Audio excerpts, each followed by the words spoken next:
3, 2, 1, go. And then introduces my calendar. All right. Welcome, Matt Surico. Welcome. Thank you. And thank you, Matt Newell. Or if we want to be more formal, Matt N. Hello. I'm Matt S. Oh yes, and I'm Matt N. Yes. So, yeah, we know each other from our user group. Yes. For many years. A couple of decades, actually. Yes. Yeah. So sorry about the delay on the Technocrat live. We weren't that live. We had a few technical difficulties. Our computer threw a hissy fit. But we're here now. So thanks for hanging in there, and let's get started. So how was your commute in? Was it okay? Or? It was nice. I mean, today was a nice day anyway, right? It was nice to drive without any traffic. Wait, you mean it wasn't 40 degrees and raining? Disappointingly, it was not that kind of a day today, right? Yeah. So, no, it was a good, easy drive to get here. A very familiar place, coming out to the digital ballpark, and nice to be in this. Right, that's where our user group meets. Yes, yeah. Yes, it's right. good. Great folks here. Yeah. Yep. So, yeah, it was. It's been pretty crazy. There's a meme going around about like, hey, look, it stopped raining. It's time to cut the lawn. And like, the lawn, they're in a jungle. It's up to here. Right. Yeah, I thought that was perfect. My house is getting that way, actually. Yeah. Yes. I was like, prepare for the show, mow the lawn. Yeah. Oh well, I guess it's happening to the neighbors too. So what can they do? That's right.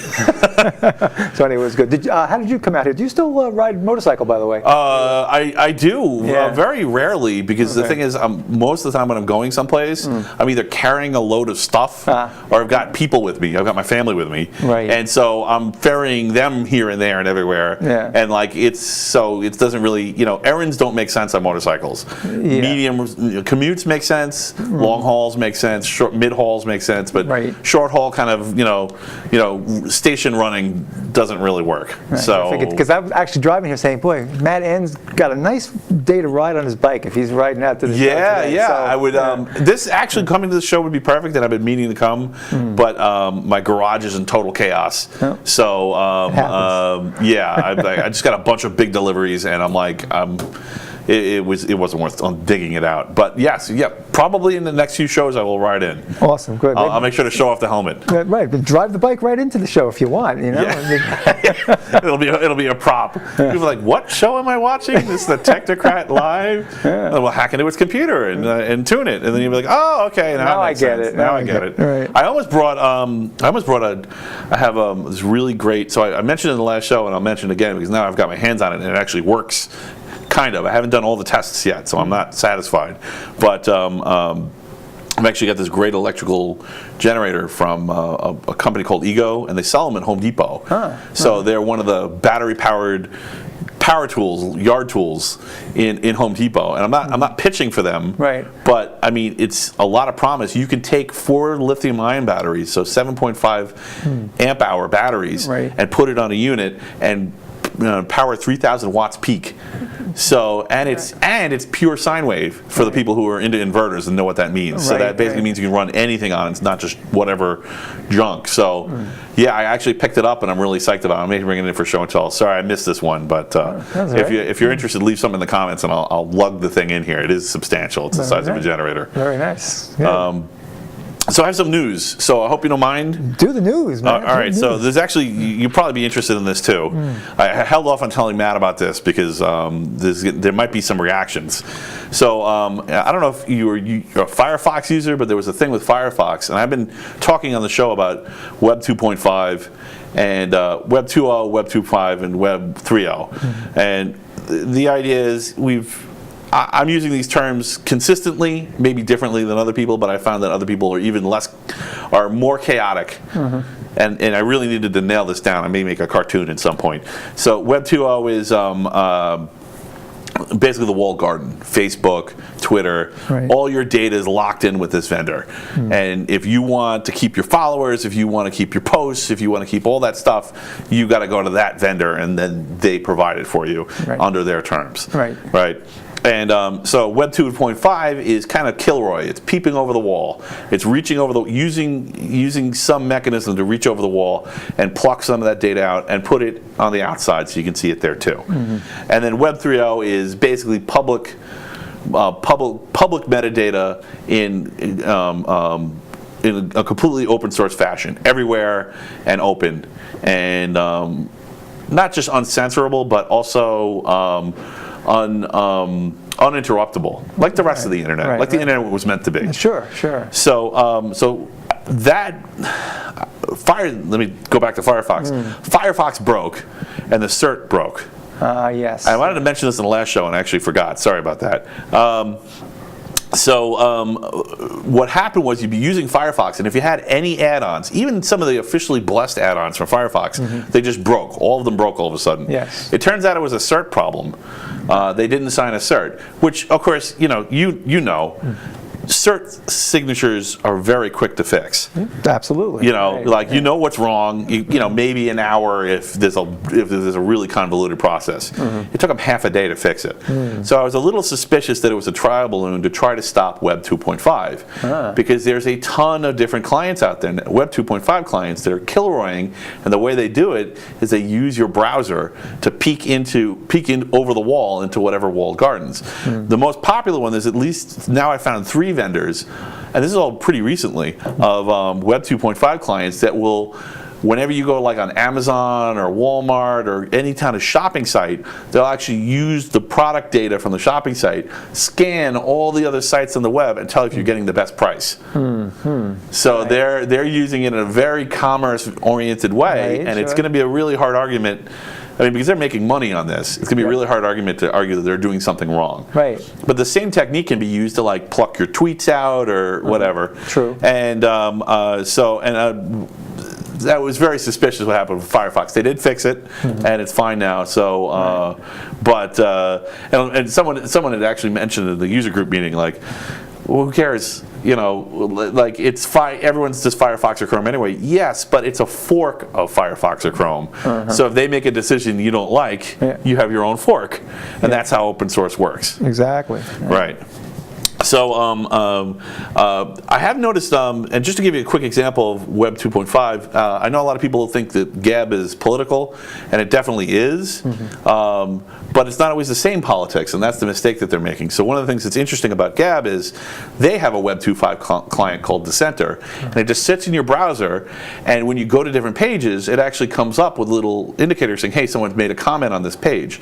So when it first came out, it was just a proof of concept, but it's been out for a few months now.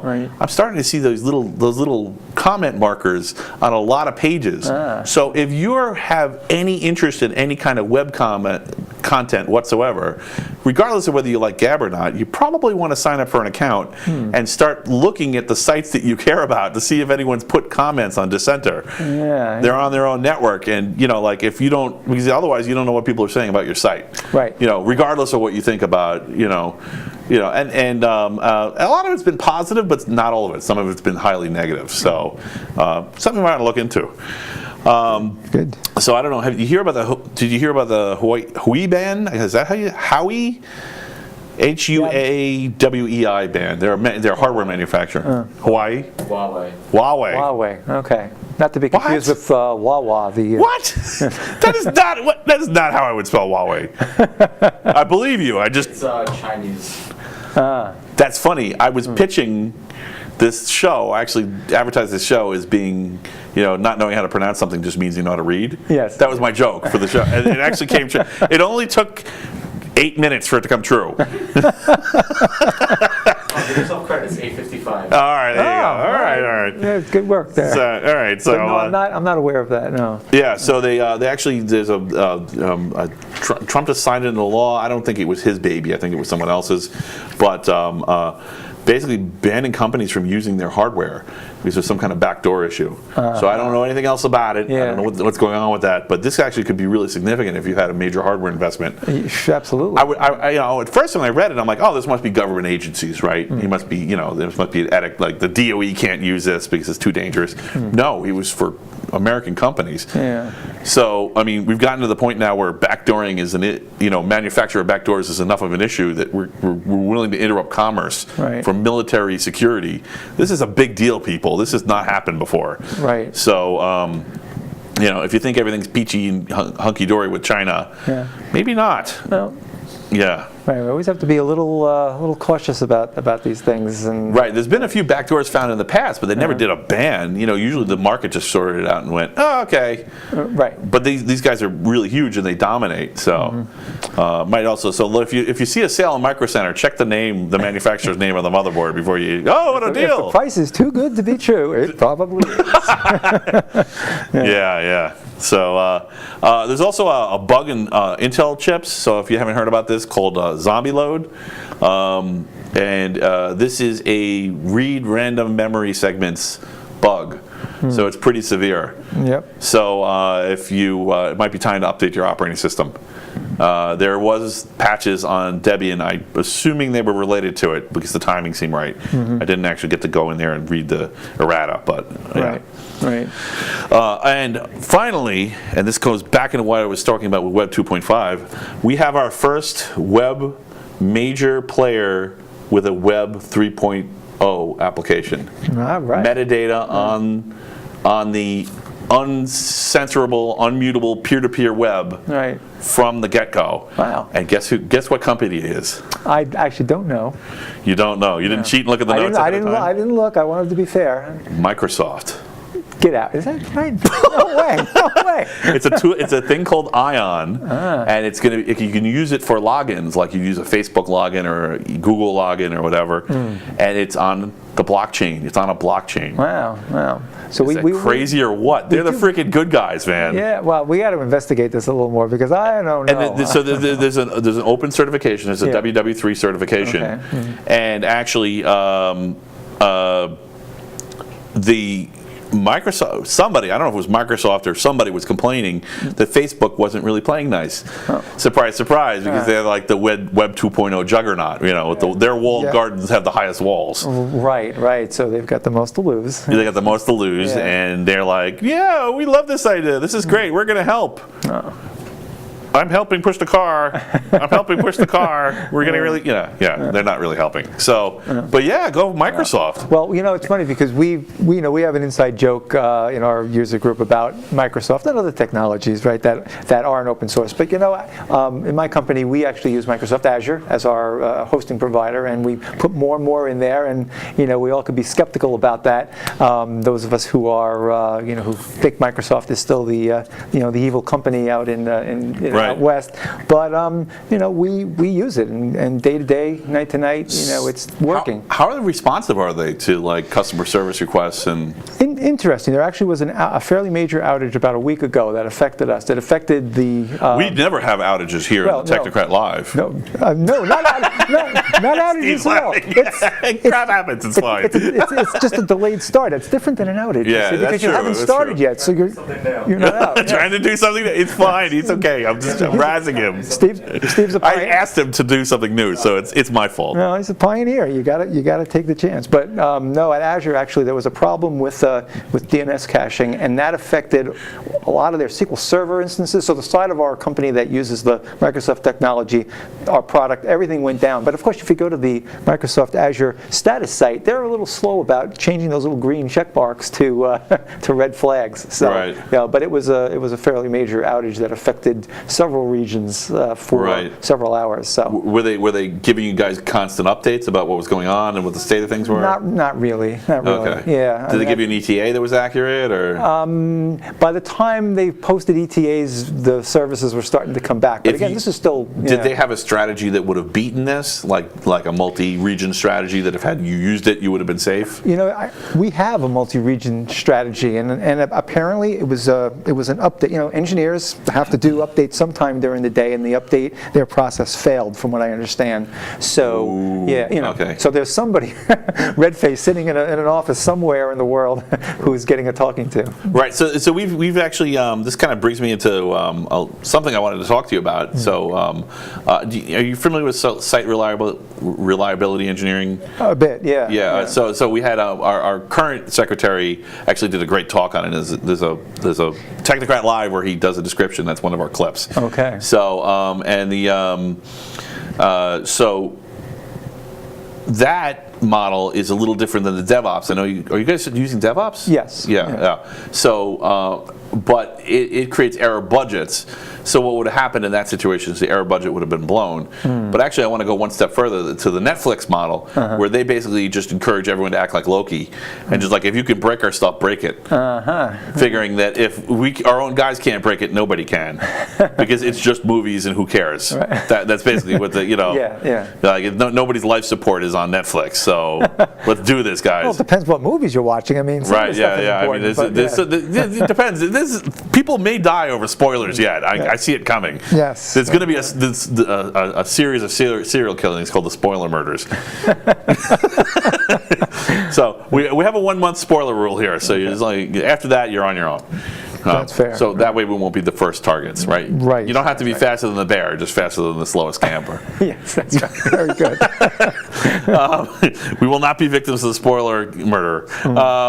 Yeah, so so it sounds almost like Azure is using the chaos model, the Netflix chaos model. Like, let's see if I can break it. I broke it. Yes. Now, I will say though, props to them that we've been using Azure for, I'll say 3-4 years, whatever, and definitely the reliability and the usability has gone up. Now, of course, on my side of the fence, my part of the company, we're running Linux in Microsoft Azure, so already this is kind of a going against the grain, but it works. Right. How are the tools in Linux? Are they good? The local host tools? We basically, roll our own. We do our own thing. We kind of we're just in a hosting environment, and we run our VMs, and we don't use a lot of the Azure services because we've just sort of cobbled our own things together, Docker and Ansible, and just Oh, so well, that's good. It's more portable that way. Yeah, well, exactly right. That's why I worry a little bit about those who invest too much in, the services technology. Because what if suddenly your CEO says, you know what, it's too expensive here. Let's shift to Amazon Web Services. Oh, well, we've just bet the farm on all of the services that are given by Microsoft. So how do you do that? Right. Yeah, it's an interesting situation. So anyway, that's what we have there. Right.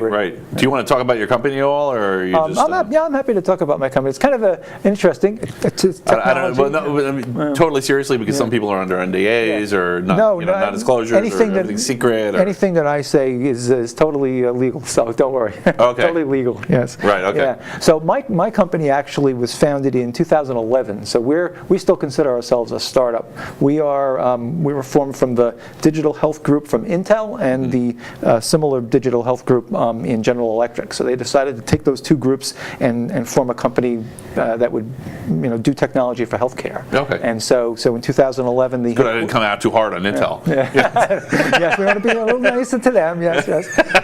That's we call them our parents, in our company. Right. So we the company was headquartered outside of Sacramento in Roseville, California. We had offices in Oregon and offices in New York City. So I ended up consulting for the company and ended up with a full-time job there. But this company does remote patient management, basically. So the bread and butter of the company are a couple of different products. The one that I tend to work on the most has been around for quite a long time, where seniors who are living in assisted living facilities, memory care, they want to go about their regular day, and they don't want to have any intrusions of being monitored. So we just use motion sensors, and motion sensors placed around the room and in the facility, and we can see their pattern of living. So it's creepy, but in a sneaky way. Yes. You see, we're not watching them, except we really are. Do you think that, totally seriously, do you think they're typically aware of it, or is the goal to make it so they're not aware it's in there? That's that they're not aware. They just, so if you watch a pattern, Aunt Susie has been, going to the bathroom reliably for 2 weeks, twice a night, and now it's 5 times, 6 times. Well, now we know maybe she has a urinary tract infection. So now it's time to have her caregiver, talk to her.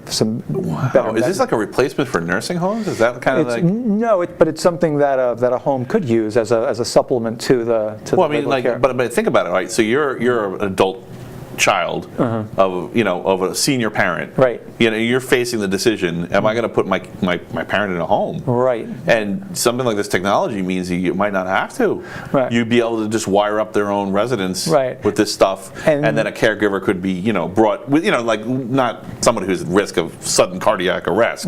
Right. I mean everyone is, but That's right. Yes. Especially in New York. One bad stock deal away from a cardiac arrest. Woohoo! Cardiac capital of the world. All right.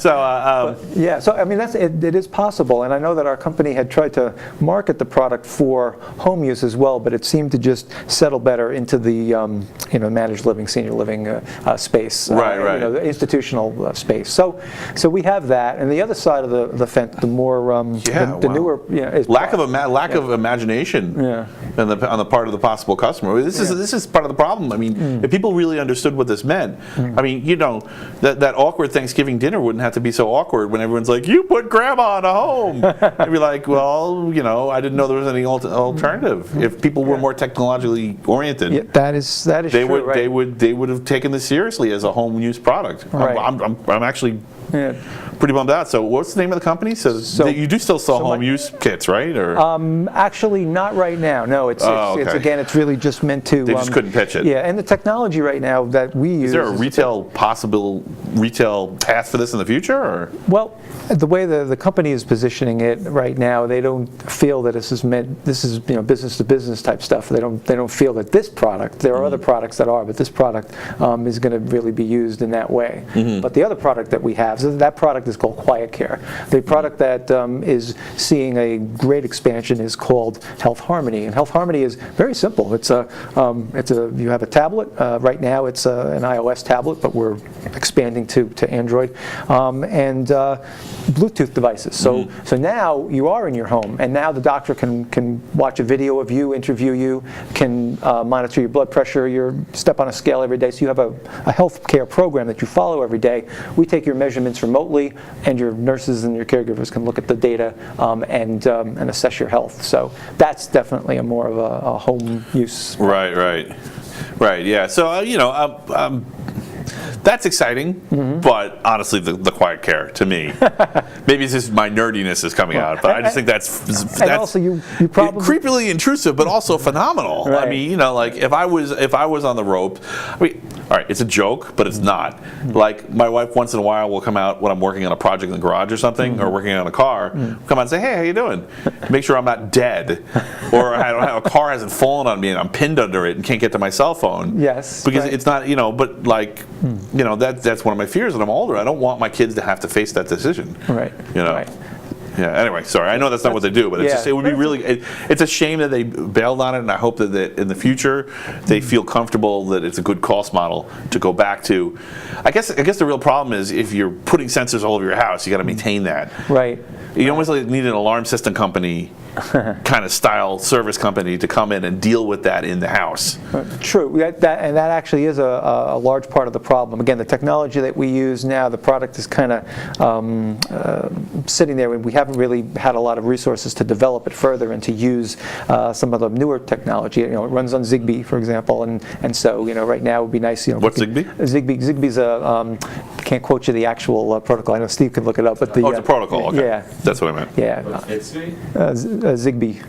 Yeah. Z-Wave is a competing protocol for Z-Wave. Okay. Yeah. These are mesh networks. Devices can create their own. Oh, very cool. Networks. So you guys are in the network technology. Yeah, it's really pretty amazing. Oh, that's great. Yeah. So cool. So the sensors all sort of find their friends and talk to each other, and you have this. But yeah, there's some maintenance involved. So again, the technology that we use there, we had experimented with bringing it up into some more Internet of Things type of approach, but again, we needed to put our resources elsewhere. We are still a startup. We still have a small pool of developers to work on things. Right. Yeah. Well, so how's DevOps working for you guys? Is it like, are you happy with it? I saw the light about maybe 3 years or so ago. We had a gentleman come in, good friend of mine now, who joined the company, and he was an evangelist of DevOps and doing things smarter than the way that things had done before. So we, some of us at least, the group that I work with him, we took that on and we said, okay, let's start using some of these tools. Let's start doing continuous integration. Let's start doing Docker and Ansible and be. Right. He was more of a devs guy. I was more of an ops guy. We got along very well. Right. Yeah, Zigbee stuff. Okay. Oh, you read it? It's ZIGBEE, correct? That's right. All right, so Zigbee is an IEEE 802.15.4 based specification for a suite of high-level communication protocols used to create personal area networks with small, low-powered digital radios, such as for home automation, medical device data collection, and other low-powered, low-bandwidth needs. Designed for small-scale projects with the need for wireless connection, hence Zigbee is a low-power, low data rate, and close proximity wireless ad hoc network. So just a reference for the viewers and also for Steve, that IEEE thing that they mentioned in there, that's that thing that Arnie's part of. Yeah. Yeah, IEEE, right? So, yeah. Probably not Steve, part of the viewers, but, in case anyone doesn't caught up with that. And also, DevOps, in case you don't know. Well, I don't know. You want to give it a quick explanation? You go ahead. You actually did some good talks on DevOps at Lilac, so you go ahead. Yeah. Yeah, all right. Well, so I'm not prepared. I was actually dissecting it to try to figure out why it worked. Yeah. So I don't think I'm going to go there. Okay. But really simple, the idea, DevOps, SRE, and the Netflix model, well, not the Netflix model, but SRE to less of a degree, and more of a degree, DevOps and Scrum are time management. And the idea is what you're doing is you're trying to categorize all of your projects and weigh them and order them. And that way, by keeping track of what, you might be like, oh, big deal, it's an organizer. But it's not just an organizer for one person, it's an organizer for a group of people using that computer interface to figure out how to prioritize their projects. Because the problem in the computer world is there's infinite possibilities with things that you can do. You can keep yourself busy doing something completely useless for years. Yes. Look at Wally and Dilbert. He's right. Yes. And I mean, and the thing is, it can all be approved, and also another one of the problems is that in a normal business scenario, and this is true in any business. So this stuff can be. This actually came from Japanese car manufacturing, I think. Is that right? I think it was from Japan. Scrum was from Japan originally, and that's where the DevOps ideas came from, the Scrum ideas. And it was just a way to flag what states different things were in, because otherwise it's too easy to get disorganized and people just running around twiddling their thumbs between projects, and it wasn't a fluid enough assembly line if the project is sufficiently complex. And it was a way to decomplexify projects. And one of the things that creates problems in complex projects is something called siloing. And that's where someone has a critical task. It's where almost like economy of scale gets turned on its head, and where someone becomes a specialist in something, but they have their own needs and their own processes that are out of sync with the processes of the rest of the organization, and they can actually become a bottleneck and slow everything down. Maybe unwittingly. It doesn't have to be about intent. It can, and that's a really important part of DevOps. Although sometimes it is, right? Because as we've experienced, they deserve a fucking fuckers for that. The union mentality, not the good union mentality where we're going to get good benefits for us. The union mentality where I'm not going to do any work and you can't fire me. Take my heels in. That's right. And I'm going to only give you a little bit of information, but I'm going to still hold on. So the silos, which of course then the silos are a big problem, and anybody who's worked in business and has to communicate information back and forth knows, silos are the worst, because you need some information. It needs to be shared, not hidden. So was that a reasonably good explanation? Yeah, I think so. And I think is there something in your workflow that I didn't mention? You mentioned Scrum, and I think that's a key part of it for us. Getting away from the waterfall model of right. There's two competing design methodologies: the Scrum way to do DevOps, and there's also waterfall. Waterfall, Where you're iterating much quicker. You're seeing incremental changes happen faster rather than having these massive projects with 8-month release cycles and things like that. Right. And again, I think the communication between the development side of the house and the operations side of the house, where everybody tries to understand each other and work together better. I wonder if this is something that I haven't talked to any guests about, but so feel free if this is too out there. But I wonder if you have to go to a DevOps model first before you can look at an SRE kind of model. At least you have to examine examine it and give it a real think through, even if you don't adopt it.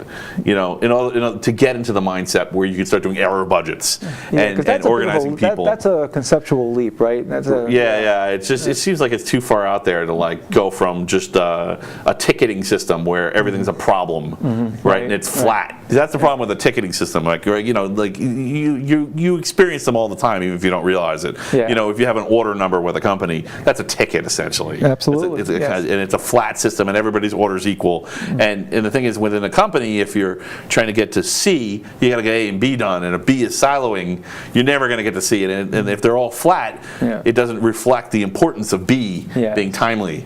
Right. It needs to be some kind of time component to how, time and volume component to each task that needs to be done. And it's just not enough. It's not an early lesson that you learn in computer science is, if you shove more than one data type into a field, you're going to get garbage out. Yes. You have to break them down into tinier and tinier. Every time you can break down into another field, do it. Because that new data may have some value to making things more efficient. Right. In programming and in human organization. That is true. Yeah. But anyway, DevOps, I only know it from the one company where I'm at. I only don't have experience. We're doing this philosophy at other companies, so it's always hard to say, well, what way is better. But this is the way. That's right. This is all I know. This is the only way. This is the only way.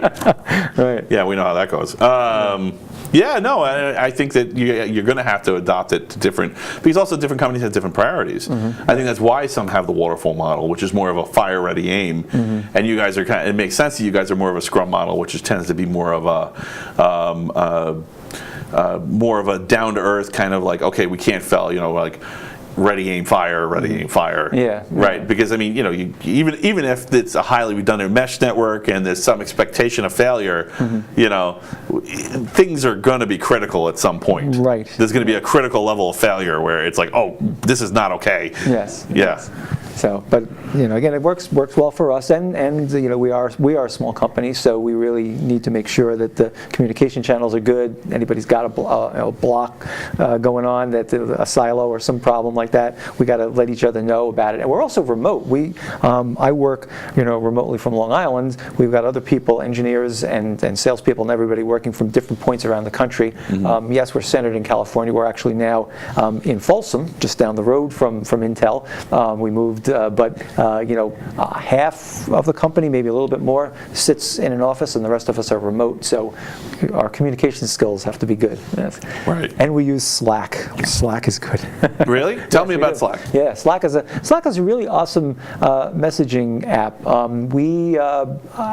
I believe my friend who sort of introduced DevOps to us was the one who also brought Slack into the company, and it's very rich because you can set up your own channel. So you basically have a Slack account. I believe there's a free model. There's a not very expensive model. Depends on how much history of your chats that you want to keep and have access to. But anyway, so you can set up your users, set up different channels of communication, and the other thing you can do is you can set up your applications. For myself, monitoring applications that can talk to Slack. So I'm at my MacBook and I'm running Slack. I've got Slack open all day. So the idea is you're not just getting bugged by your coworkers. You can automate. You can run your messages in or out of automation. Yes. So you can script, like if there's some event, like a network event or a data storage event or something, or there's an attack, it can turn into a message and it can interrupt everyone who's just kind of goofing off and going, hey, what are we going to do next? I can share YouTube videos on Slack. Oh, but wait a minute. Check out this picture of a kitten, and then the bot comes in and goes, wait guys, something important is happening. Wait, the data center's on fire. All right, just put the fire out, but we got to watch this video. We have to watch less kitten videos so the data center stops burning. Yes. So that's why Slack, you've got multimedia. Right. You can do a lot of stuff. You can create private channels or channels that anyone in your organization, your group, whatever, can use. So I think it's great. I actually found a really good. I found a really good alternative that I've been using to Slack called Discord. I don't know if you're familiar with it, Matt. Yes. Heard about it. Discord is like a Slack for people who play games, and it's completely free of charge. Like every feature of it is completely free. That's cool. However, it lets you also do video chats in it as well. So you can do video and voice chats, and then the servers that you make, you could have like infinite chat rooms and stuff like that, and you can organize everyone, give everyone special roles. So if you have like a project, because I've done this before, where you're delegating a client, you give a client a special role so they can only access certain channels. Right. So. Right. Nice. But Yeah, so I guess these are both closed source protocols and companies, right? Because I know there's a lot of open source people using Slack. yeah. There's a lot of open source features. It has an open API, I'm sure. It does. Yeah. Yeah, so, it'd just be interesting to see if, well, you know what, I guess in a way it is, the barrier to entry to writing a new one seems like it would be plausible for a well-funded startup. So I guess they have to behave, as long as that's true. Right. And because it's usually used within a company. Discord, on the other hand, actually, maybe not, because of course the social network isn't a coherent group of people. There isn't a boss to say you're going to switch or you're fired. Yeah. So they might Actually, end up Discord. being more like a Twitter or a Facebook, where they have more control and can extract more money, so to speak. No, it's pretty different on Discord. Discord, the API is on C#. So if you know C#, you could program what's called bots, and then bots do all that automation for you. Right. If you want a bot delegated, where if you just say play the song, it plays the song for you. If you want a bot to do like this or that or whatever, it does it for you. Then you can Right. set other automation beyond that. So Right. you can like if you set up for a business, you can get it to run like you would for Slack for a business. So far, but there's always a risk of a future ban hammer.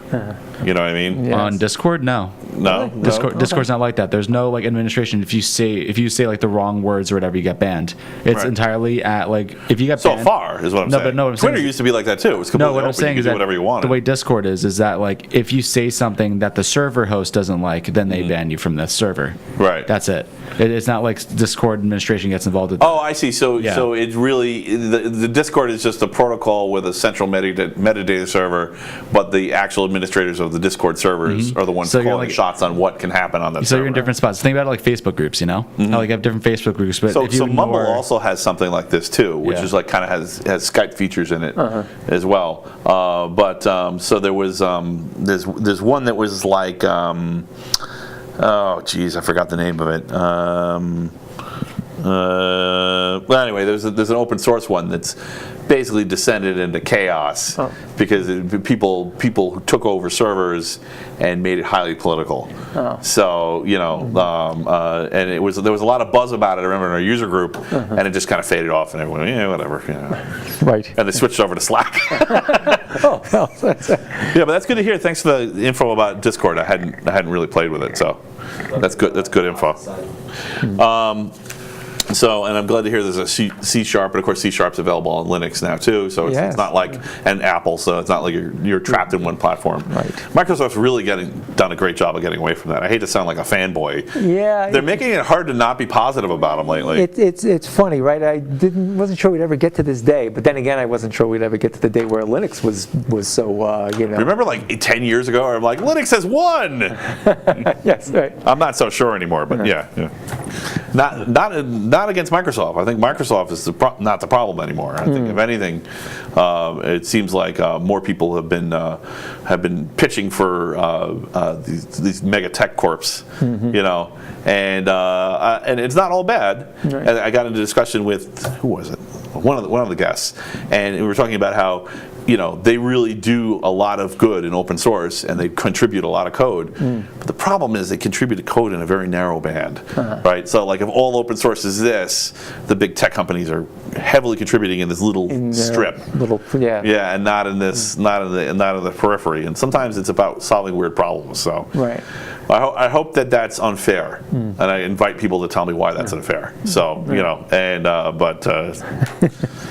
anyway, so I'm kind of getting off of the topic. I wanted to talk to you about how you got into computers. The long and winding road. The long and winding road. So you have about 18 hours. It's very interesting, and I think about this often. I think about my background and where I come from. Right. So for your viewers who are either good at trivia or who are good at Google, I was actually born right at the very end of the baby boomer era. So the year I was born was the year that the Mets started playing in in the National League.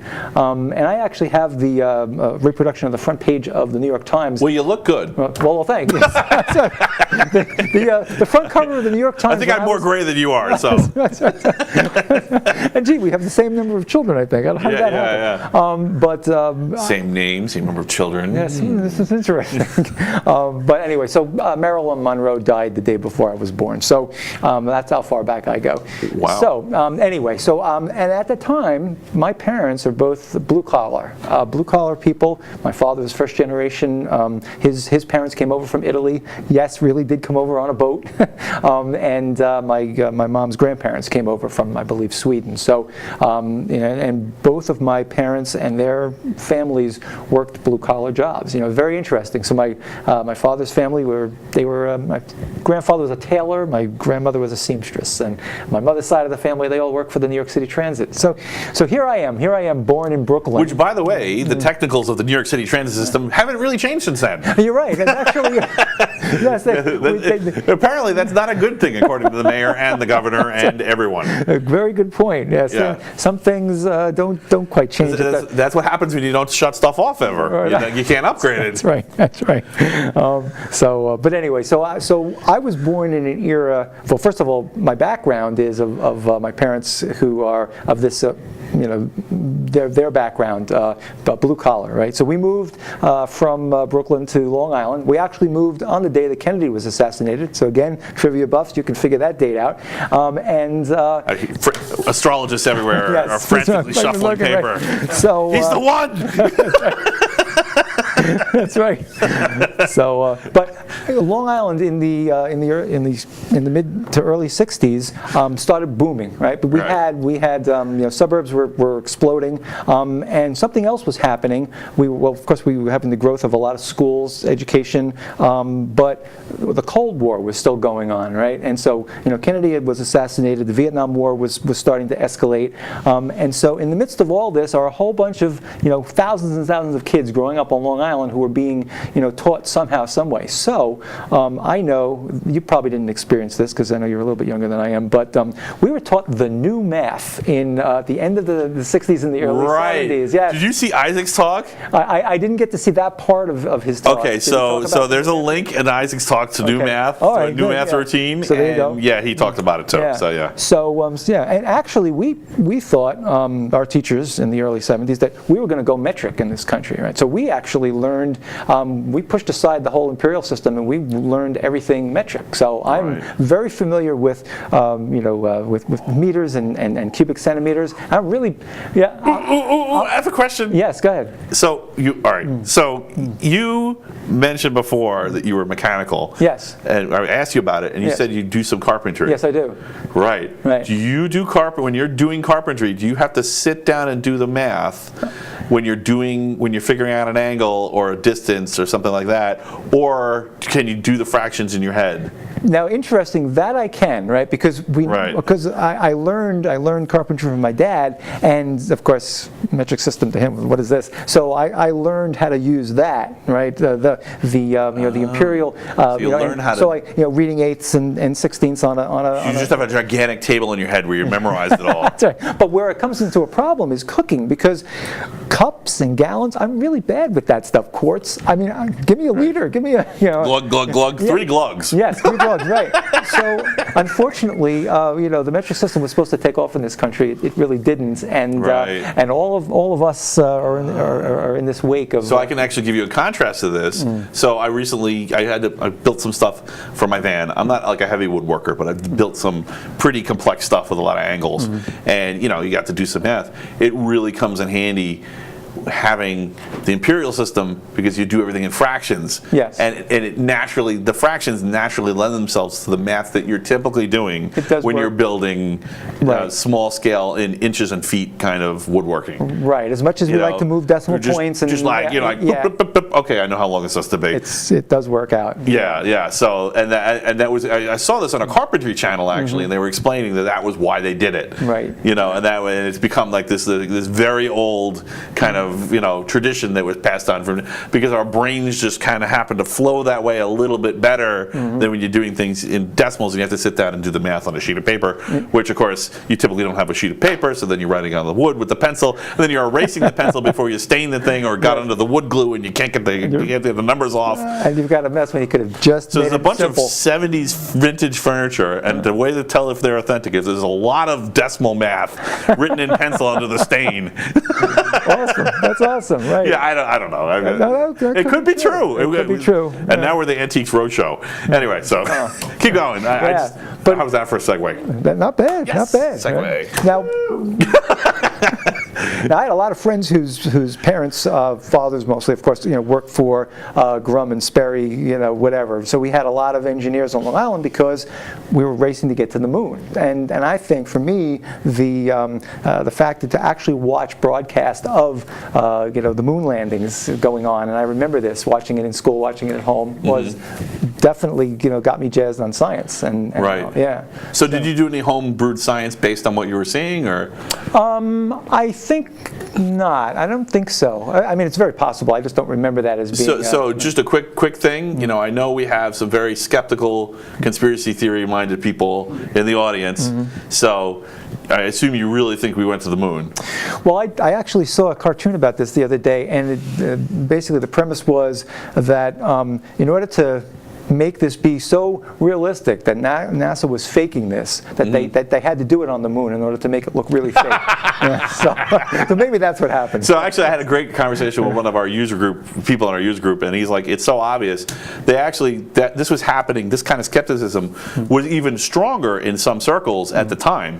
Some people were like, "Oh, this is BS. It's just movie magic." And one of the reasons was Kubrick. So Stanley Kubrick had written 2001, and before we were even in space and could see the planet from space, he was already coming up with accurate representations of what it looked like. Right. So on the one hand, it was like, wow, great movie. That's the easy. 1968 was that movie, right? That was like the easy solution to to say, oh, great movie. Yeah. But there also, as a skeptical point of view, is like, well, if he could figure it out and fake it, who knows it's real at all, right? So, and then the easy answer is, well, so apparently there was a reaction to that skepticism either from other people in our country or around the world. They put mirrors on the moon. If you time it right, you can shine a light at the mirrors on the moon and they'll shine back. So, no idea about the math about that. So, but yes, it is verifiable that a human being with a mirror has been on the moon and left it there. Good, right. So. Plus, there are still a bunch of golf balls up there, so it's. I don't know. Is there a telescope powerful enough to see the golf balls yet that you can have at home? There's got to be, right? Yeah. Well, that's the of course. Oh, you have secret lenses or secret computer programs, or you're editing it, or I went into a rant on one of the other shows about how you could easily send. I like it when people do home brewed science.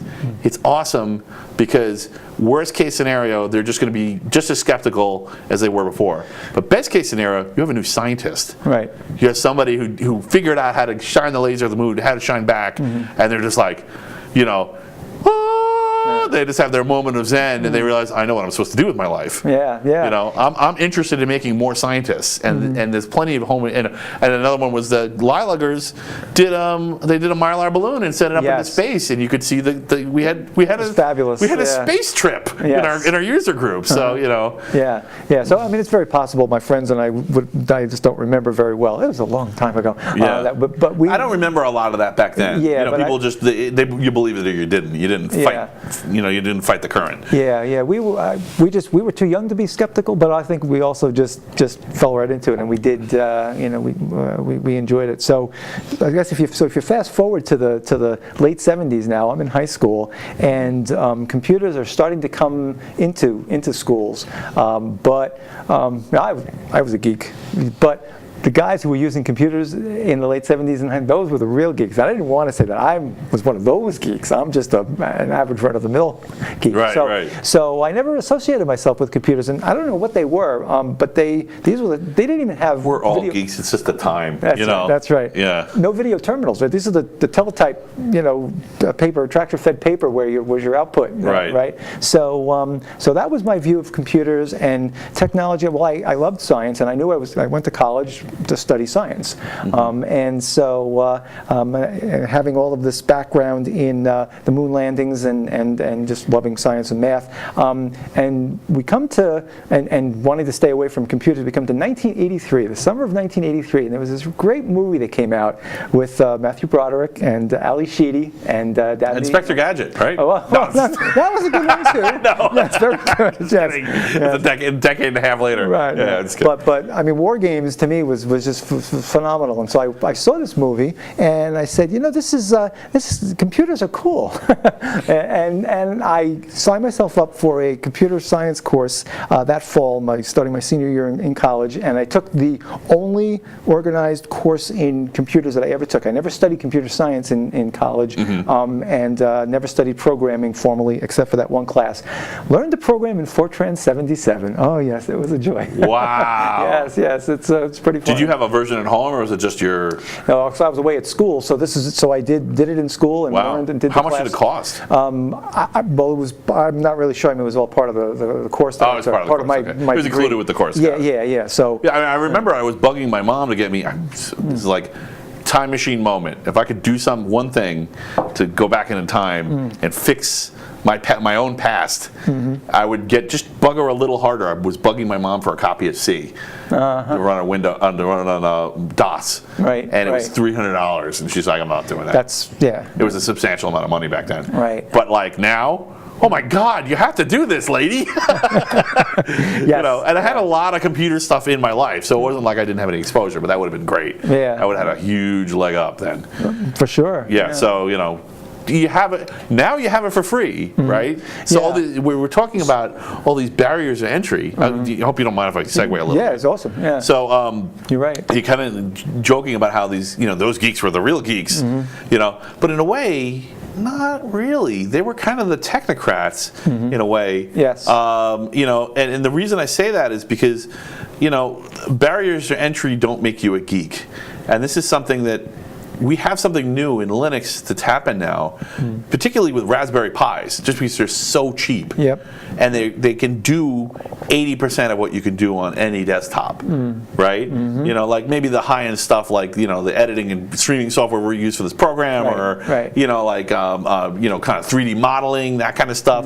Maybe not, or you know, playing the latest games, but they're really capable. But you run your entire house, your home assistant on a Raspberry Pi. You can run it on 5 volts on a battery. You can carry in your pocket. Yep. I mean, it really is so cheap to just run a computer. Now, there are no barriers to entry. So, in a way, open source is the perfect meritocracy. So I don't know. I'd like to come back to that later. It's going to be too much of a damper on your story. But let's come back to meritocracy when you're done. Yeah, well, that's a good topic too. But so I guess, you know, we're a product of our environment for sure, and things that influence us, and we're never quite sure the path that we're taking. And so by the time I finished with college, I thought I was going into medicine, but I didn't get into medical school. So I ended up, you wanted to be a doctor? I wanted to be a doctor. Yeah. Wow. Yeah, and why didn't you get into medical school? Grades weren't good enough? Just not good enough. I mean, because you had to have straight A's. I didn't have straight A's. So, you know, it's and even then, very, very competitive. You know, and say what you will about. It seems like most doctors that actually became, most of the people I've talked to actually became doctors.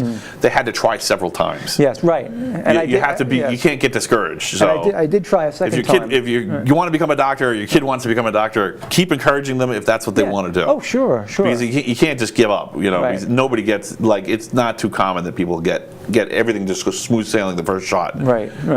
But, you know, my science background and my love for not only biology but chemistry came into play because, okay, I wasn't going to go into medical school, but I found, you know, the field of analytical chemistry to be very interesting. So I started working for companies and doing chemistry work. That's actually how I got to Brookhaven Lab as an analytical chemist. It's funny what you were saying about the gallons and ounces and stuff.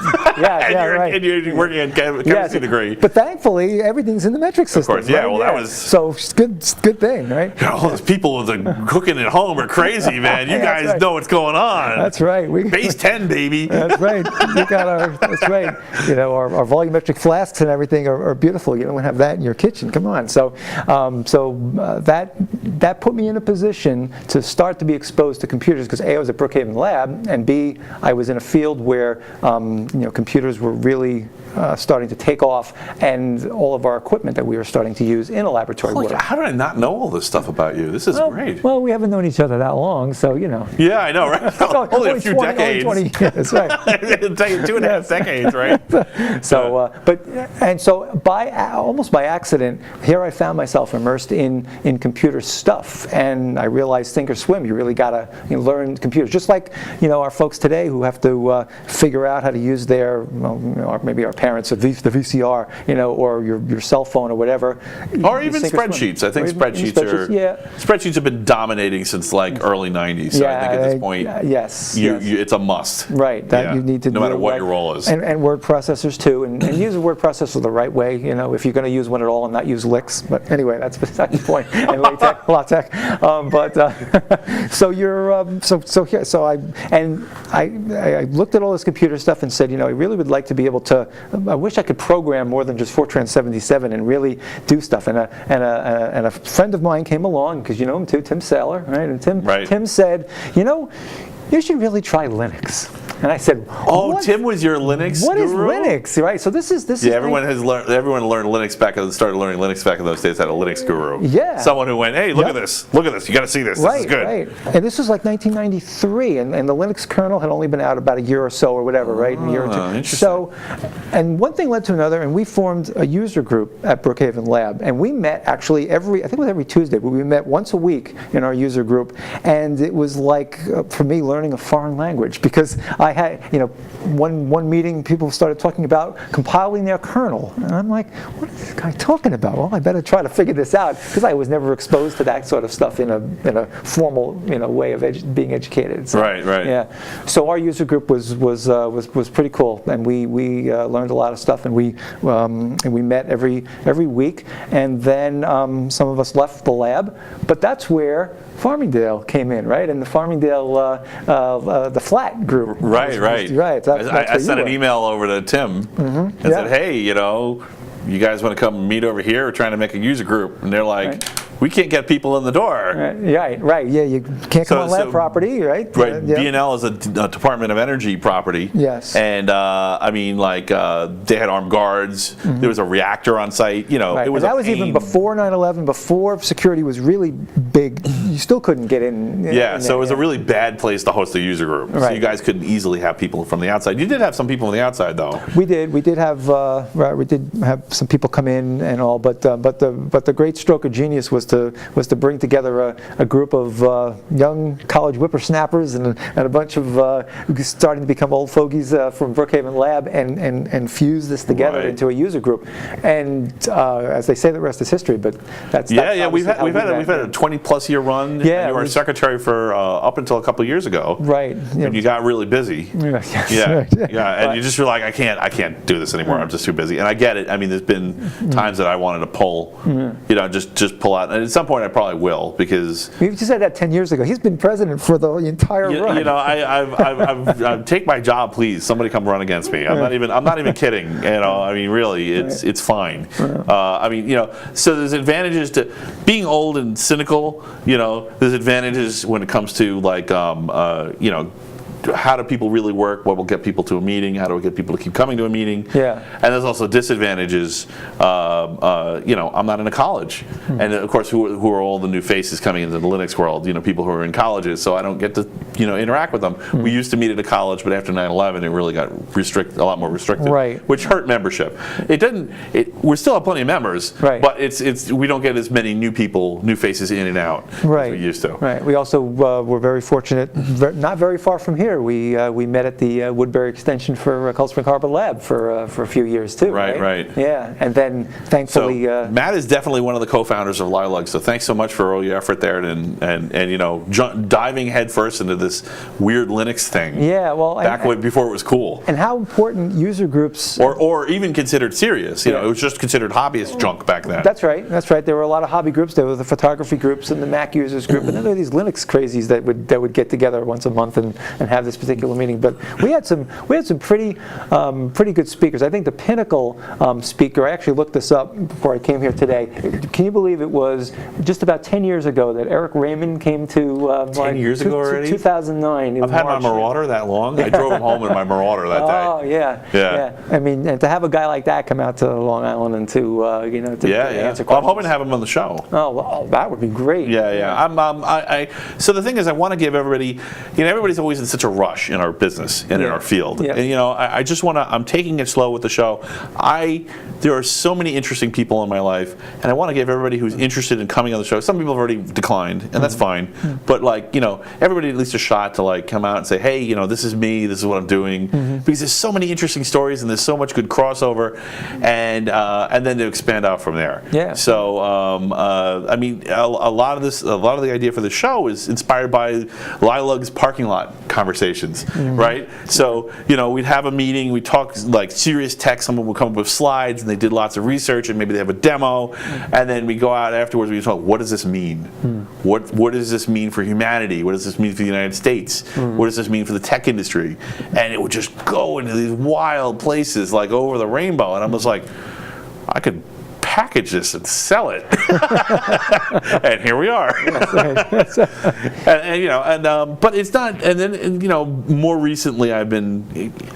Open source is not just about Linux anymore. Right. It's breaking into all these other fields, and honestly, the only fields that are really doing well are the ones that have at least some kind of open source model competing.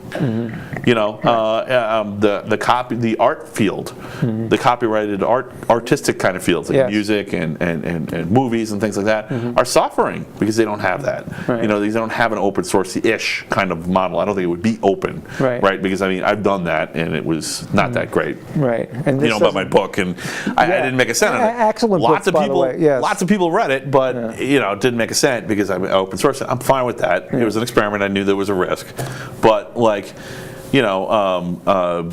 there's got to be something between $1 million contracts and completely free, and anybody can, you just count on people's good faith to pay you. Yeah. And so I'm going to get, at some point I'm going to get more into that. I have some ideas, but I wanted to, this is your show, so I want you to, when we're tough on you on a panel, when I pull you into a panel and ask you the tough questions. That's right. I want you to feel like you had your shot. So that's a great story. You really have give me hope for science as a meritocracy, hearing this story, seeing you as a chemist, switching over into Linux, and there really were, and your family didn't have the education that a lot of our other guests have had. Right. I mean, no one really went to college in my family. A lot of our guests, their parents were techies of some description, and for to have someone as smart as you be here, I mean, you haven't even talked about this, but I mean, you've been a DBA, a crack DBA, the best in your field. Don't listen to them. And you've also been an administrator, you've been an engineer, you've been a programmer. So you've done a lot of different. So you didn't just learn, one trick, learn Linux and then you were done. I mean, you just keep learning and evolving and turning yourself, reinventing yourself into a tech. Right. And so that's a really good sign for this stuff that we were talking about with STEM and kids, not, that it isn't just a guild, right? It isn't just a technocracy, that there really is some merit in our field. Yes, so, yes. And it's so sorry to make you the golden child, but well, it is kind of funny, and I've thought about this about my life as well, where if you ask my mother or father, would I be where I am today doing these kinds of things? We all say this, but the job that I have now and the jobs that I've had didn't exist when I was in high school. So I had no idea that I was going to do these things because they just... The whole tech field's like, all of IT's like that. Of course, it's right. And that's going to be the same way for, say, my grandchildren. Their jobs that they have are not going to... Yeah, you tell someone in 1992 that they would be managing 10,000 servers at the same time, and their head would explode. They'd be like, there's not enough coffee. Am I a robot? Yes, right, yes. Am I an energy field reaching out to the phone line, like a la Lawnmower Man or something? Yeah, right. It doesn't even make sense. Virtual computing, people had have no clue. Right, and of course, now in hindsight, that all looks very silly, and it's obvious how you do it. Yeah, right. Yeah. Right. But you know, Well, my, obvious to us. Laugh with me. those in the know. Those in the know. Yes. But you know, it's funny too because we laugh. My mom, my dad passed away. My mom's still alive, and only recently has she embraced the microwave and the you know, she had a rotary phone up till only a few years ago, and so you know, she's definitely the you know, we talk about the dinosaur, right? She's right. She could be, but wonderful mom. But There's some great videos out there of kids trying to figure out how to use rotary phones. oh, great. It's awesome. Like they're pushing in the holes and stuff. Like, what do I do with this thing? I mean, I missed that. I don't know. Sometimes I think they're staged. I'm like, this can't be real. Yeah, you know, I but know, maybe right. not. Maybe, you know, I mean, Who knows? That's their experience. They just don't have that, and we do. So anyway, so it's funny. Yeah. So no matter where you come not from, having friends with zeros in their phone numbers. Yes. Man, oh, this I takes a gave long it time. away now. Right. But really, you know, no matter where you come from, no matter what your economic background is, you know, if you have the desire and you're exposed, and this is the important thing about education too. If you're exposed to these things, then you're able to you know, to take off, because we are a combination of our genetics, but also a combination of our environment too. So. And Matt Surico's proof. Well, so- Yeah. No, it's really good because, you know, it was so that gives me, because there's been a lot of energy going into STEM and this idea that you want to get more people into computer science, and then of course there's this concept floating around about Scott Adams kind of coined it about the knack. You know, you have the knack. There's a predisposition to understand technical, you know, technical terminology, technical processes, to be able to quickly learn, and so there's this kind of this argument going on that between, you know, just raw intelligence and some kind of knack that only some people have. Right. Well, you know, I mean, we see this in music, right? Now, we both dabble in music, right? Nice. But what's interesting about it is that, you know, I could never really be a professional musician because my music skills take me to a point, you know, but I don't feel that, you know, that they're good enough for me to be able to, you know, write hit songs or to play in a symphony orchestra or whatever. So those who have that knack, that special skill, are going to be the ones who are going to excel. But that doesn't mean that I can't enjoy music and be a musician and do the music that I've done. well, maybe you would have if the timing had been different. Right. So for sure, and I'll defend you a little bit. Some of it is the timing. You know, people are just as much heroes as victims of the time they live in. You know, True, you know, if you take, you know, I don't know, Elvis, and you put him now, he might fail. Right. You know, or he might only be like a niche. You know, Yes. So, you know, whereas at the time he was perfect. That was just the right place. It was just the right time. amount of this and that. Yeah. You know, and you know, so of course, you know, if you look at someone like my favorite is Bowie, because someone described him to me perfectly, which is that he, instead of writing songs or even albums, he wrote genres. Yeah, that's He wrote genres. So yeah. if you're a musician that's at the level that you can write a genre, I mean, even once, then theoretically you should succeed at any time. Right. You know. Maybe Mr. Bungle. Yeah. Right. So, Well, I'm Twisted Sister. Actually, I think they wrote that genre. You could look at, you know, there are other people who were imitating them. There was a series of imitators. Sure. Best example of a series of imitators, grunge. There were 2 or 3 bands that led the charge. Right. You know, and I'm not saying those other bands weren't good, Right. but really it was just it's pretty obvious who those 2 or 3 bands were. There was a scene, but the leaders were also the leaders in the scene Right. before they made it. Sure. You know, before they became really well known. So they wrote genres. They wrote a genre at least. Right. Yeah. So so the question is, how does that tie into the knack? Yeah. You know, like. I think you're going to always have those who excel and who are meant to be, but I think it shouldn't be exclusionary, right? So Right. you mentioned STEM in education. I think it's really important for our young folks to be good at science and technology and engineering and math, right? To have some knowledge, because one of the worst things that happens is on the internet you read, oh, product X is bad for you or good for you, and now suddenly everybody takes, wait a minute, product X was good last month and now it's bad, and people don't really understand how to gauge risk or to read science and get to the bottom of and investigate why a claim is proper or not, and all that, right? So everybody should have that kind of knowledge. But the problem I think that's happening in education right now is we're so focused on STEM that we're starting to forget about the fine arts, for example, right? Right. Because everybody's got to be STEM, and I think that's where the knack comes in. You're going to have your stellar STEM people, but you got to expose children to STEM and to the arts. It's so dumb and so obvious that this is happening. It makes me the conspiracy theory corner of my brain lights up. It goes, can they really be this dumb that they don't see how this is a problem, right? I mean, because language forms thinking, right? And like having an alpha reading left to right, right, or reading right to left affects the way you think. People who have alphanumeric like ABC, right? Or Chinese characters. I'm just going to make something up. I don't know what this says. This is not real Chinese. It's probably dirty, but you have strokes and dots, right. and like that.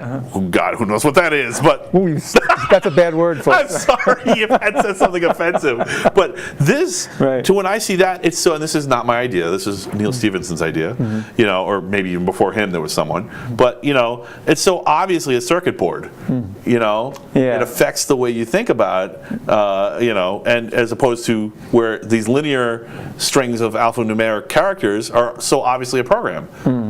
So, like how the framework, and of course, how does this relate to music? Well, in music, you have this idea where you have you have multiple, if you think about it in terms of sheet music, you have multiple pieces to any particular score going at the same time, converging at various points, and then separating it and doing different things. You have harmonies, but you also have kind of some level of discord counterpoint, right? Discord sometimes, yes. And what does that remind you of? Of course, it reminds you of hyperthreading, where things are spinning off in the background, and and loops, where things are spinning off. And there's a lot of loops in music too. So these are concepts that you learn from an early age by taking a music class in 3rd grade or something, and it forms that archetype in your brain, and you're better at it. But if all you're doing is just crunching numbers and answering, science word problems, or even worse, doing Common Core problems, we won't go into that. Right? You're really twisting your brain. The answer to STEM was what we were doing all along, right? I mean, So, if you're just looking for people who can just, repeat the same problems, the same answers to the same problems over and over and over again, they're not really doing anything. What are they really doing? Right. And of course, the worst part about all this is that's a very industrial approach to education, and this kind of assembly line mentality. I mean, I don't want to get into this too much because we've gone over this quite a bit in the show, but that assembly line mentality is just useless in a highly automated artificial intelligence, machine learning. We're not at artificial intelligence yet, but machine learning is going to lead there eventually. It might be sooner, maybe later, but we're headed there. And in an AI, in a rapid machine learning world or an AI world, creativity is the only thing that matters. Because the computer is going to be better at you than everything else. And creativity is so important to express. I mean, you've written a book. You do cartooning, right? And yet you're also you're a. I'm awful, but yes, I do cartooning. Because I just have to get it right once. That's it. I can just get it wrong over and over. No. Passable. Undo. Control Z. Just lean on it. Control Z is your friend. All right, let's start over. Get a macro set up so you just keep pressing every few seconds. my hard drive is a wasteland of dead ideas. But I mean, humans are meant to be creative. Everybody's got some kind of creative spark in something or other, and I think we have to foster that more. In spite of the pressure to do otherwise. What we want to call it, technology. I wish we could alleviate the pressure. I really do, because so here's something controversial. I mean, and it sounds like it's true for you too. The biggest things I've accomplished in my life were things that no one told me to do. People may have even told me not to do, or not any kind of officially blessed activity. I've succeeded because I rebel and I'm stepping away from whatever the norm is. Yeah. You know, and I think Linux is very much like that. And I think one of the reasons Linux was just screaming in the early days of Linux is because all these people were like, finally, I have someplace to express myself. Yes, yeah, You know? and you know, and also if you like the underdog, again, being a Mets fan, underdog, I'm used to that my whole life. But They would just implode into a fireball if they weren't the underdogs.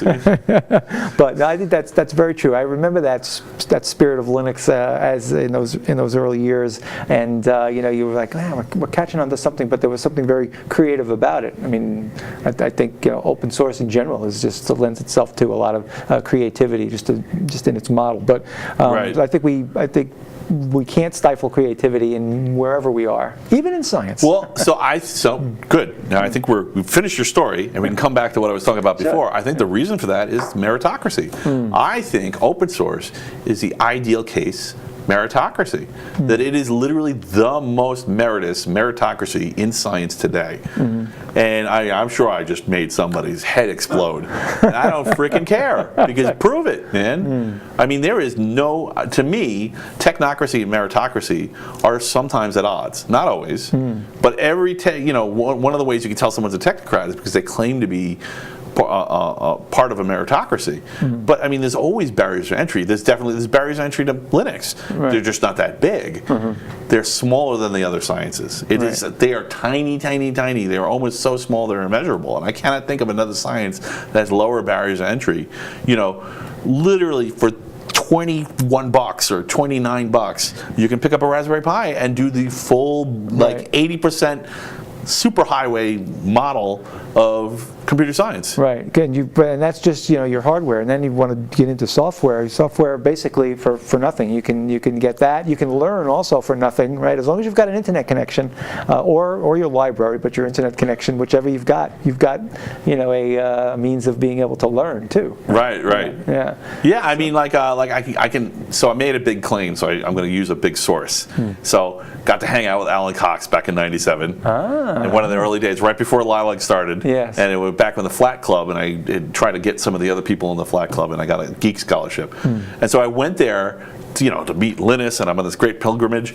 Ended up hanging out with this guy who turns out was Alan Cox. I didn't even know who he was. And that's who my counterpart was. You were like buddies for a few hours and just hung out and chatted. And, Not bad. Yeah. So turns out his home computer was a 4-way 90 megahertz Pentium Pro. At the time, I had a 266 megahertz Pentium 2 dual. I remember those. Yes. My computer is faster than the guy who wrote the code for symmetric multiprocessing on Linux. I couldn't even use my other processor if this guy didn't have that Pentium Pro 4-way. Right. You know, that's a true meritocracy. You know, it didn't matter. The hardware was not a barrier. Now there was a little bit of a barrier in that he couldn't get his hands on my hardware. So there is definitely technocracy in Linux too. You know, there's that kind of that blockade where like, oh yes, I have this hardware, I have access to this process, I have this and that, I have these credentials. But ultimately, it only buys you that much. You know, it only gives you that much of an advantage. Right. So what do you see? You may have talked about this, and I may have missed it on some of the clips from the other show. Do you see what are the overlaps in meritocracy and technocracy versus not? Well, so a technocracy is really just someone who's really technically adept. But the thing is, you know, like, I mean, the easiest way to give an example of the terrible case of technocracy is super expensive science, like the particle smashing rings, which you're familiar with. There's one at B&L. Yes. Right. I mean, it costs hundreds of millions and hundreds and hundreds and hundreds of billions to build just one particle smashing ring, and they're only good at smashing certain kinds of particles. You have to build different rings for different particles and different speeds and so forth. You can't even warm your lunch up in it. All it does is it's a particle. There's radiation warning signs all over the place. Yes. It's magnetics mainly, right? You know, and the particles inside the ring. So as long as you don't stand near it, you're fine. But if you stand near near it in the wrong place while it's running, Right. you do the walk of shame with your little activated radiation badge. Yeah, right. No, I did not do that. Right. But you are People right. in IT did. That's a huge barrier. Yes. Yeah, so I mean, that's and this is a problem with scientific journals, and this is one of the reasons I'm making this claim, is because there's all these experiments that are never even tried a second time. right, And right. a lot of the sciences, in chemistry, in the pharmaceuticals is a good example. Partly because it's so expensive, and partly because there's a disincentive from the pharmaceutical companies to let other people try it, because it's all just risk for them, Yeah. right? If I have the super drug ABZ, that's not really a super drug, but it's the super drug ABZ, and I publish a paper on how it works and everything, and someone else wants to redo my test, because that's how real science works. Here's the exact parameters of how you run this test. You run it and you verify it for yourself. Say, I verified what this guy did. Right. If someone actually runs that and doesn't verify it, you're in a business. I mean, you're done. And I realize there's some protocols in place so that doesn't happen.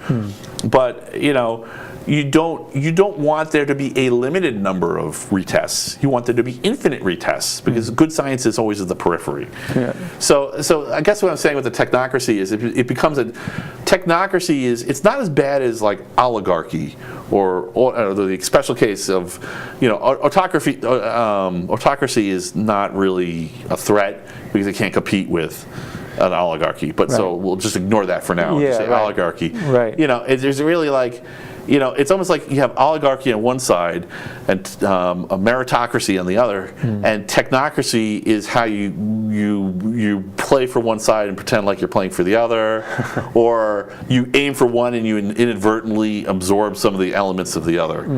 It doesn't. I don't want to read intent into it, because I think there's a lot of people who are in this space and they're just they don't think about the consequences of the barriers that the siloing that they do to the science. Siloing is a problem everywhere, not just. How can it be a problem to every single business model, but not to science business models? That doesn't ring true. Right, you're right there. And sometimes it's not. It doesn't have to do again with intent. Sure. Sometimes people are dragging their feet and they're hoarding information. This is mine. You can't have it. But at the same time, sometimes it's just the way things are set up. Just the way the thing's structured. Gold's expensive. It's hard to run experiments on gold. If your experiment involves gold or silver, good luck. Right. You have an immediately high cost. If it's an exotic molecule or something that only exists for a microsecond, you need a Rick ring to you need a ring to do it. A particle smashing ring to experiment on it. Right. Yeah. Does that make sense? It does. Does that make more sense now? Because I've always thought about technocracy as a sort of a special, a little bit different than meritocracy. It is. It's definitely different. So there's different. Right. So the meritocracy. They overlap for sure, but there's differences. Right. So your meritocracy almost sort of like you get to do stuff based on your past performance. Whereas technocracy is a little bit more about perhaps there's a more forward element to it or whatever. Right. Yeah. Well, I mean, like ready, fire, aim. That's the typical IT model now for startup companies. Right. That inherently can't be meritorious. Right. Because you're not measuring. Your first shot, you just shoot in the dark and see if it goes ping. Right. Let's bang. See what happens. Oh, we hit it. There's nothing meritorious about that. The ping it's just luck. Right. I mean, it may be an educated guess, and there's something to be said for prediction. Where people have externalities to whatever system they're part of. Where they're like, I'm not telling you how I figured out this is going to work. I just know it's going to work. Right. So where they're kind of building up their credibility in prediction currency. Right. Yeah. Do you think that technocracy is something that carries a negative connotation to people? Are there people out there who are so scared of technology that they feel that they'd be excluded from somebody's technocrats are the ones who are going to take over the world? Great.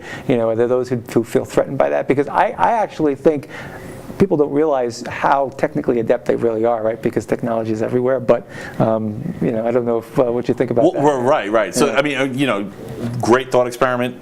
Time travel machine. If you're trying to figure out to what degree you're a technocrat, right? Just imagine you going back 100 years and how easy everything would seem. Right, you might not know the terminology, but you know how things work. Right, my cell phone might not connect, but yes. You know, I mean, and I'm sure, like, you know, if you or like go back 200 years, you see somebody using healing disease with leeches or something, you'd be like, ugh. Excuse me. Right. Yeah. Or not washing their hands before a surgery, you know, and like you're like. Everybody knows this. What's wrong with you? Yeah. But smoking cigars in the doctor's office. Smoking cigars in the doctor's office. Sure. Right. Yeah. Yeah. That'll help your TB.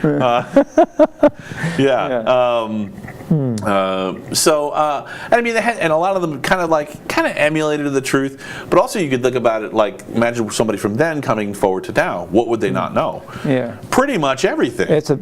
So that to them, we're technocrats already. Right. You know, and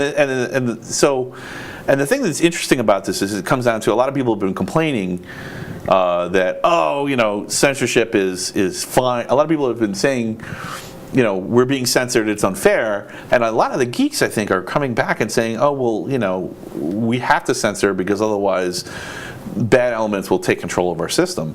But we're a democracy, and, you know, on the one hand, they're not wrong because people you can't be a democracy unless you're educated, and unless you understand the technology, you can't really make good decisions. Right. But on the other hand, you know, I don't have that little faith in democracy. I think democracy does work, and I think that it's just a matter of having people realize, oh, okay, I just have to be a little more of a technocrat, so I actually understand what's happening, and then I can make sane decisions. I mean, technology completely affects politics. I mean, do we need any more evidence than 2016? It doesn't matter what your opinions were on that. Right, because technology was over the top as the biggest influencer of that election. Right. You know, and I mean, it's just going to each one, so it's going to get bigger. Yeah. I mean, we've been countries have been mucking with each other's elections. You know, whether we think that's what happened or not. That we've been doing this for decades, and like so someone else might be like shocked, like, you know, let's get away from the question of whether Russia did that or not, and just go into like, okay, if you muck with another country's election, and people are, the fact that people are so outraged tells me that they don't understand computers, because you and I would sit there and watch our server logs and be like, here's an attack from Russia, here's an attack from Iran, here's an attack from China, here's an attack from Iran, here's an attack from Israel, I thought they were the good guys, you know. Here's an attack from South Africa, that's, you know, here's an attack from New Jersey, here's an attack from Japan. Actually, that doesn't happen too often, but it does, right? It could, and you can, like, it's like a who's who of who's winning and losing in the cyber war. Yeah. So when, like, you know, if someone came out in the news and said, oh, you know, Russia attacked us, we're like, yeah, I knew that already. You know, of course they did. We attacked them too. Right. You know, we were all attacking each other. It's like, they, you know, so there's some technical. There's some websites that have real-time attack vector data, and they literally show it as if it was missiles, you know, lobbing between countries where countries are attacking each other. So if this shocks you, you're not doing your part for democracy. You are not sufficiently technocratic. You know. Right.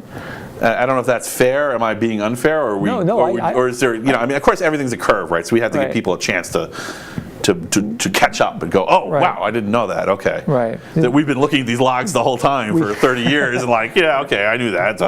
Right.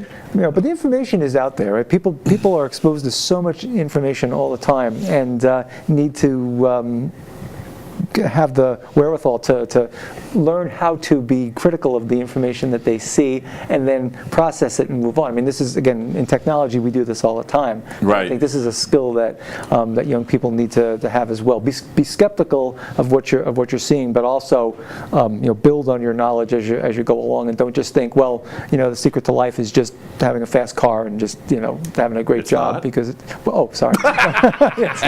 It does feel really good to have a fast car, especially when all the other ones are slow. Especially when it's a sleeper and no one knows it's coming. Oh, it's so good, so good. The light turns green. What? You're gone. I had somebody clap for me once. Really? Yeah. Wow. Yeah, he thought he was going to cut in front of me in the light. And I was like, oh, you don't know what this car is, do you? You know, the light changes. You know. you guys have the supercharger, right? You know, the supercharger wine for the guys, so the techies out there. And he was just like, he nailed it. And he had a pretty fast car, but it was, you know, he didn't know. And I mean, I just cut in front of him, and he was just like, "What? No, he's clapping for me, yeah." Meanwhile, yes.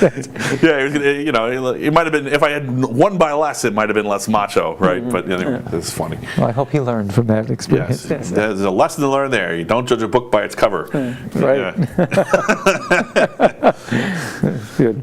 You know, I think I almost want to make a commitment to always have my fastest car look like it isn't. Like Yeah. computers. Yeah. The old school off-white cases and stuff. Oh yeah, like the faded yellow beige case. You Oh, know? yeah. Well, the AT standard hasn't. So in case you don't know, the standard for computer cases has been the same since the 80s. That's you right. could actually be running.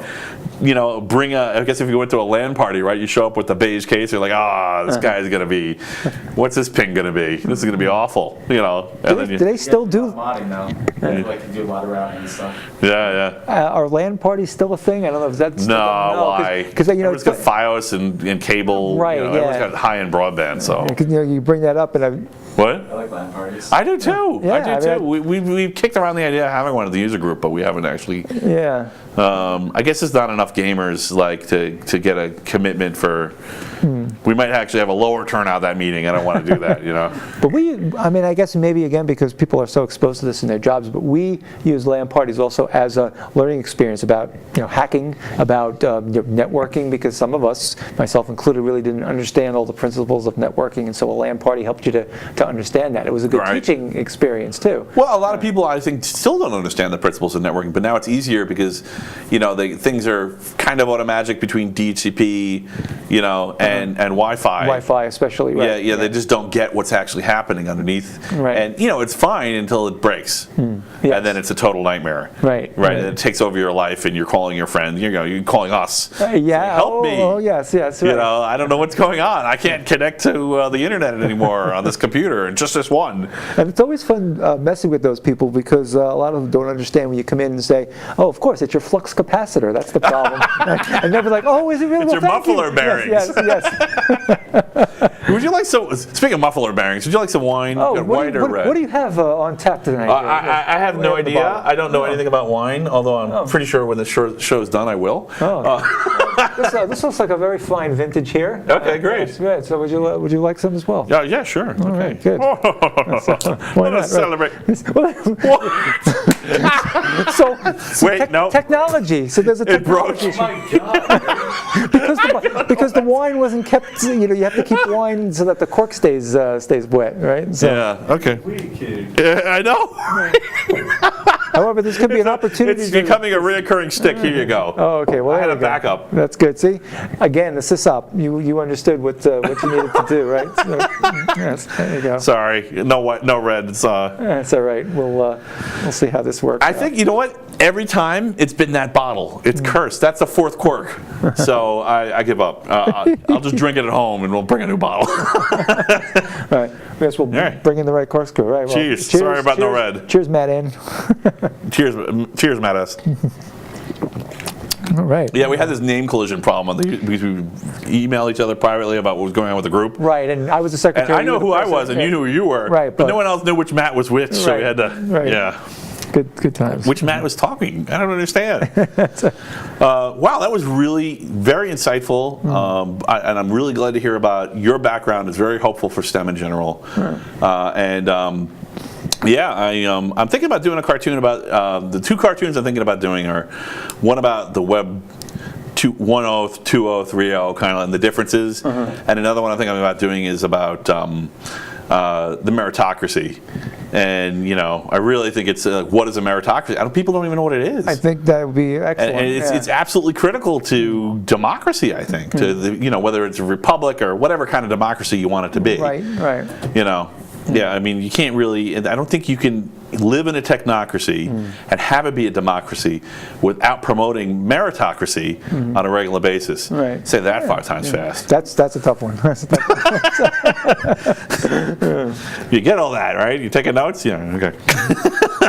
Steve's good. He's got it all under control back there. No, what's it for Steve knows. He's a technocrat. On his episode, we already figured out he's a technocrat. Oh, okay, good. I didn't get to watch all of his episodes. The software that he's using, he's in a band yes. that's across.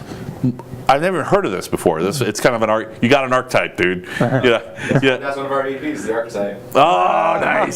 See that? Nice. See, this is the kind of genre writing stuff I expect from a world-changing band. Right. There we go. So their band is scattered across continents. Wow. Right. Wow. So it's not even like there's no local basis for the band. Nice. So. I'll spend money to go meet up and go on tour. Yeah, that's great. How far can we sink ourselves in the hole before regret overtakes joy?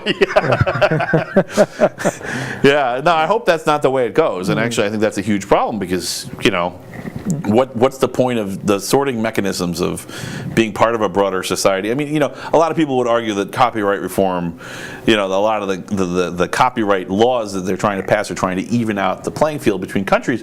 But generally speaking, they just disincentivize artists more. I mean, have you guys done a lot of original work, or you guys? Yeah, I know you're in bands. Yeah, you know what? It's sad to say. I wish I were more creative in music myself, and I have never really been in bands that did original music, not much at all. So I'm more of the cover scene. So there's a lot of fun in that. But I do know some guys who are doing some excellent original music right now on Long Island.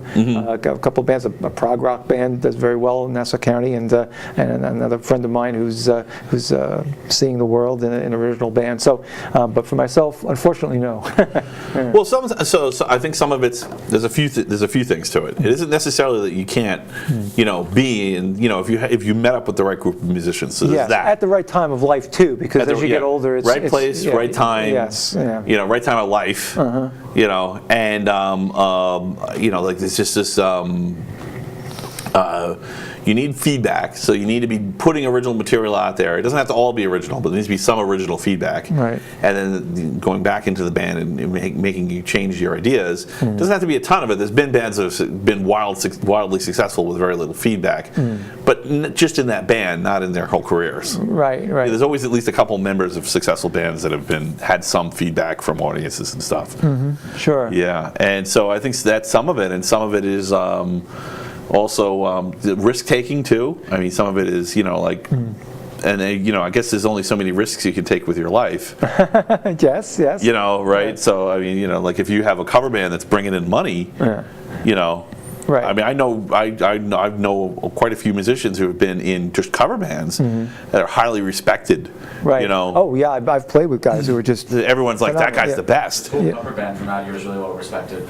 Yeah, exactly. So like, it isn't necessarily that, and even like, I think people can see that the creativity inside of them, they just never found that niche. Right. So I think some of it's luck. Right. And someone compared it to, I forget who it was. Somebody compared it to brain surgery. Rock and roll is like brain surgery. You really have to be at that level of specialization also. So there's an element of luck, and there's also that level of specialization of knowing exactly what the audience needs at that time. Right. Yeah, and as we always say, the scene also, right? Does the music scene in your particular neighborhood or where you live want to have it too? Right. The music scene used to be phenomenal in New York. 20, 30 years ago, and it's really not that good anymore. I'm sad to say, although we do have our pockets of you get. Well, it's not the musician's fault. Right. Absolutely not. Yeah. I mean, part of it is also just younger people are not. I think that the payphone generation is still willing to go to clubs, but the younger generations, they kind of want. They don't want to be away from what's happening on the internet for very long. Right. I have an advantage with this show because I'm young enough to understand that, but old enough not to care. I mean, like there could be a nuclear war going on out there right now, and I would have no clue. Some people could not live with their phone not being on the table and watching it the whole time while we're talking. Yeah. Right. Yeah, you've noticed we've kept our phones off to the side. Right. I don't even think about it. I'm only bringing it up as a rhetorical. As a rhetorical thing, and I don't care. I mean, yes, I will be glued to my phone sometimes. I have been mocked for that. Because you gotta use it for work too. I mean, you can do business deals on the toilet thanks to our phones. Yeah. Oh, there's a. Or business deals during other private enterprises, you know. You never know. You never know. Great. Just be careful what the autofill does. Great job last night, Steve. Oh, yes. Yes. Thank you. Oh, the business deal. Oh, Yes. sorry, wrong person I'm texting. Yes. Right, yeah. Right, I've had a few hilarious misspellings and wrong. Yeah, I'm pretty paranoid. It's kept me alive. It's funny because I used to think I was so paranoid in the 80s and the early 90s. Yeah, you are. Yeah. In the 80s and the early 90s. Yeah. And now all that fear is completely justified. Right. Because of how the tech world is and how, I mean, you put everything you do is out there forever. Right. So what do you think about that? Transparent society. Do you think that the cameras are everywhere? Do you think that trend's gonna continue? And is it a good or a bad thing? You know, I wonder about that, and I relate that to just open source in general, right? The model of the cathedral versus the bazaar, right? Why we want to have open source and exposing bugs and having things being very transparent for a programmer, right? Right. So now does that correspond to life? I'm not really sure. I mean, part of me says, you know, it's an intrusion of privacy that we have these cameras everywhere, and whether we agree or not with red light cameras and stuff, but even just the fact that, hey, you're doing Google Earth and, oh, look, that's me. You know, I was walking that neighborhood in Cleveland and you know, here I am. Right. Forever on that street. You're on that street for 3 years now until they update the map. Right. Yeah. You know, so there's definitely that, but there's been some great people will go around hunting for weird candid moments, and there's been some great ones. I've seen some good I think there was a guy running from a bear in one of them. Yes. There's a guy running from a bear on Google Earth in one of the iterations, or running after a bear with a bat or something like that. And you know, there's been some compromising positions, and now they auto blur people. Yeah. So, but transparency. I mean, you have transparency in government, right? I have a friend of mine who works for the NSA, and I'm sure he's got his particular opinions on that. But we want now they're going to shut us off. Right, Thanks, Matt. Well, not my friend. He's good, but the other guys. Well, yes, but I think about these things. You know, I think it's a spectrum. I think we have to find the happy medium where it should be. I think we got to lean more towards transparency than not. But I think there comes a point where you can't be. So I had an idea. One of the things I love about the show is I get to talk to some of the smartest minds and like bounce my ideas off of them, and they can bounce their ideas off me. And I think I have a little bit of an idea. So I'm full transparent society, but I think that we have a natural human right to property. Now you can argue about where that property right ends and starts, but we definitely need some kind of property because property gives us an ability to have autonomy. If you don't have any property, you can't plan your own time. You can't plan your own resources. You can't plan your own investment. Right. You can argue about which properties we're talking about, but there has to be some kind of property at some point. I mean, otherwise you don't know where your next meal is coming from. I get. It's interesting. I don't know very much about this, but didn't Native Americans not believe in property? Like everything was shared. Nobody owned land or anything. Yes. So there was it was just community property. You're correct. Yeah. Well, remember. So one of the things. So this is. I don't know this, and this is the kind of thing I don't think I can know without a big research grant. But there's Send also your money, folks. Yes. There's also stories about Indians. If there was a terminally selfish Indian, they would excise them from the tribe. Get out. We don't want you here. And of course, who does that remind you of? What player in society is that? That's typically the psychopath that acts like that. Yes. So there's some question in my mind about whether they had successfully excised psychopaths from their ranks, which is kind of interesting when you look at it now. People might be like, oh, he's on psychopaths again, but it isn't actually all so bad for psychopaths because, of course, if you remember, the Indians were decimated when the Westerners came, when the Europeans came and invaded. Essentially, it was not much of an invasion because most of the Indians died from disease. That is true also. Yeah, they probably could have put up a good fight if it wasn't for that. But let's suppose that wasn't the prevalent factor, and let's suppose that they could have. I mean, they did have the home turf advantage, right? Yes. And of course, once they had established themselves on the coast, the western half of the country, the Wild West, horses and guns were already part of the Indian culture at that point. I was going to actually bring up the technology angle, right? So the horses and the guns were the big thing. They didn't have horses before, they came, and the weapons. But I think the real problem is they didn't have psychopaths. And I could actually point to the Vikings, and I think the Vikings were a psychopathic cooperative, and I think having, what happens is you kind of get into this kind of almost idyllic mindset where you don't have to hoard resources at all.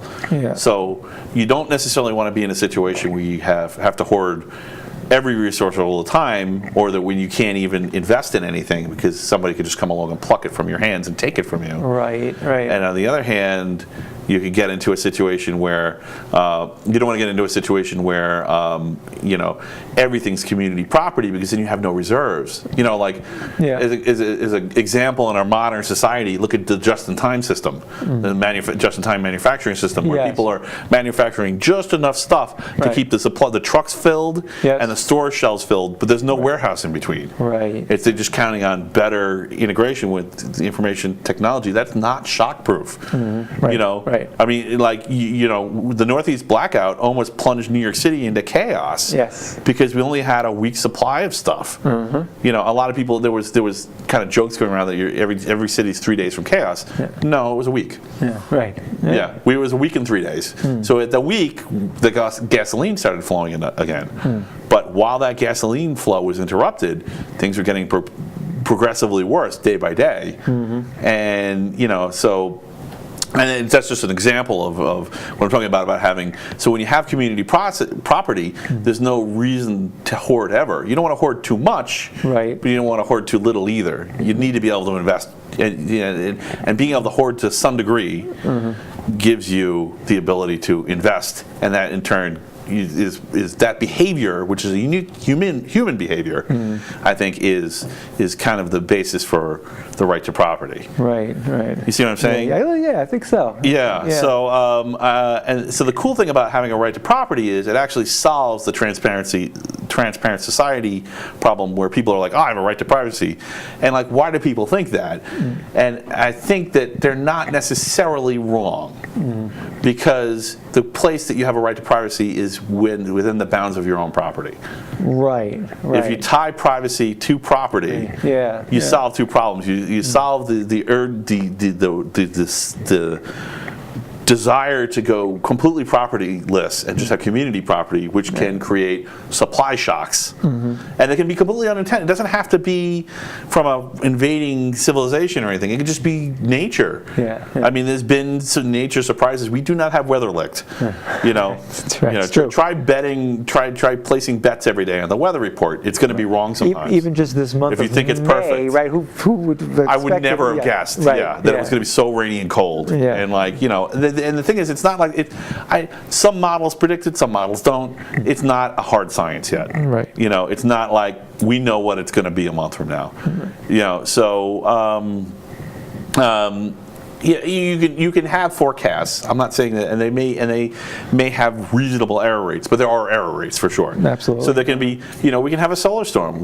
There is no scientist I know of that will say, I know when the next Carrington event will be. We don't know how it works. Right. A Carrington event could fry the sun-facing side of the Earth and all of its electrical connections. Right. If you haven't hoarded supplies, just a little bit. You don't have to go crazy. Right. You don't have to build a rice fort around your house. But like, if you don't have like 3 days of rice and beans in your cupboard, you're not being realistic to how society works, or you're sure as hell didn't live through Sandy, that's for sure. Right. I mean, and people will be like, oh, you're crazy. I was lending stuff out to people. Actually, I was generous because I could be, because I could afford to be. But that doesn't. Somebody at some point had to hoard for that to be able to happen. How long were you out power-wise? So that's the thing. I actually was trying to give my generator away because I had this great generator, and we needed it for 1 day, because actually our poles supply electricity electricity to Long Island Railroad where we are. Okay. So they had to get that up first. Yeah. So because they need to get the trains working, because of course, I don't know if you tried to drive into the city the next day. No, actually, we got lucky because that's when our office for the company I work for closed that weekend, and then Sandy came. It was Monday or Tuesday. Get out of here. Yeah, no, we just got very lucky. Astrologers are That's going right. to the Yeah, here we papers. go Who again. is this guy? It was just a stroke of luck, because who would have wanted to have been in Lower Manhattan when that was going on? No, yeah. Yeah, So we I got very walked the lucky. bridge that day. Yeah, wow. So Yeah. I called. Yeah, I'm telling you, I called it. I told them, I'm like, your secondary server room is going to be underwater. And they're like, yeah, sure, whatever, Matt. Yeah. Not only, obviously, I was the only person who was considering this kind of disaster at that level, because I was one of the few people who showed up that wasn't a manager that day. Yeah. So, like that tells you right there that everybody else was home, busy bailing their own problems out. Right. Well, my bad luck was that Everything, we were ready. Everything was like, all right, sure, put a log in the fireplace, run the generator, move all the food to one fridge, and we were good. Right. We were out 2 weeks in I think it was like 13 days in my neighborhood. It just bad luck with communication with LIPA and different things, and we just didn't get our power restored. So we went from being working in that office to having the office closed down, and we all became remote workers. So for 2 weeks I couldn't remote work because we had no power, no internet. So thankfully So you're in the backyard beating leopard hides. Yes, that's right. Trying to lay them out in the sun. Right. The sun god is angry. Yeah, that was very strange. Well, thanks to my sister though, who worked in an office that they had office space to spare, kind of like a place like this. I was able to work the second week in a remote office, and the power came back. But that was crazy, and having some supplies on hand was good until you can't store hot water very long. But so Right. that was because it was cold too. That happened in October, right? It was October, and Well, it snowed the day after Sandy. Yeah. If you weren't here, you didn't know. So Yeah, the day but- after Sandy, it was. For Halloween, they delayed it to a Monday. Yeah. Yeah. Yeah, That was crazy. the atmospheric dislocation was so large that Yeah. it snowed Yeah. It was nuts. But that was a good example. Everyone in New York's been through that, so at least if you're a local listener, you kind of get what I'm talking about having supply disruptions, and Yes. and the importance of property, and then the whole privacy thing is solved, and then it becomes a natural kind of back and forth. I always want to find those equilibriums where things will naturally kind of putter along until people understand them. I think Right. that's one of the geniuses of our government as it was set up, and of course, as time it gets less genius, right? As technology changes us, changes our society, and changes our. Well, we need to adapt, right? And democracy allows us to adapt to a point. Right. Yeah. The adapting's slow, but things kind of chug along while we're sorting out what to do next. Right. True. Yeah. And so I don't want to say I stopped worrying and I love the bomb, but I kind of do. Yes. I kind of Dr. Strangelove. Dr. Strangelove, yes. If you haven't seen it, go watch it. A great movie. Yeah. All right, so let me just since you're in the biometric business, what do you think about biometric anonymizing? De-identifying. De-identifying, yeah. Well, it's interesting. Part of that is part of what we have to do as data scientists, as people who deal with human information. We have HIPAA privacy laws, right? So there is some amount of de-identification that has to happen for data that we store. Or on the flip side of that is, we shouldn't be looking at personal and private information on computer systems. I've worked not only for companies like I do now with health information, but financial information, company financial information, right? So there are those who have that position of power that if you're a database administrator, for example, you have access to everything. Right? So what was your database, what was your DBA specialty back in the... So let's see. So when I actually was at Brookhaven and I made the switch from chemistry to IT. I ended up in a group that we wrote programs for our division and possibly for the lab, and and we also ran databases. So I learned Oracle databases at Brookhaven, and just fell into it, loved it, and so became a database administrator and a little bit of a programmer, web design, and so forth. So I worked with Oracle for a long time, and then when I switched from Brookhaven to Reuters, I learned Oracle's core product for companies, Oracle applications, right? So you run your HR system, you run your financials on Oracle's platform. So, Right. So that's where my Oracle-ness sort of. Oracle. So I was talking about Java a few shows ago, and Oracle's the company that bought Sun Microsystems, Right. and subsequently Java. So they're the ones changing the license Yes. on Java, Right. which fortunately had forked into OpenJDK. So we're kind of like, we're not totally screwed, but again, if you have a business relationship with, if you have a business that depends on code that's written in Java, you should probably recheck that license. Have your lawyers. Right. Yeah. Anyway, sorry. So keep going about Oracle. So running databases and understanding database architecture and how you can back up and recover a database and keep your company running. So all of that stuff, and companies run on databases. I mean, it's so important for every company. So that's I got my start on that, learning stuff at Brookhaven, and then transferring that into what I did at Reuters. So how was the atmosphere at Reuters? Was it crazy or? it was fun because this was all before 9/11. So there was a lot of business travel. I got a chance to travel to Europe a few times for business trips to London, to Paris, and all, because travel was just free and easy. Wait. No. It was very Wonderful. nice. Yes, we loved that. Yes. I need more wine. I remember. It was. This is because in the news what happened with Notre Dame and the fire. I was in Paris in 2000. There was an Oracle user conference, and I said to my boss, "Oh, I'd love to go to this user conference, but it's in Paris." And at the time, we're like, "Well, we have the budget for it. Let's go to the conference in Paris, right?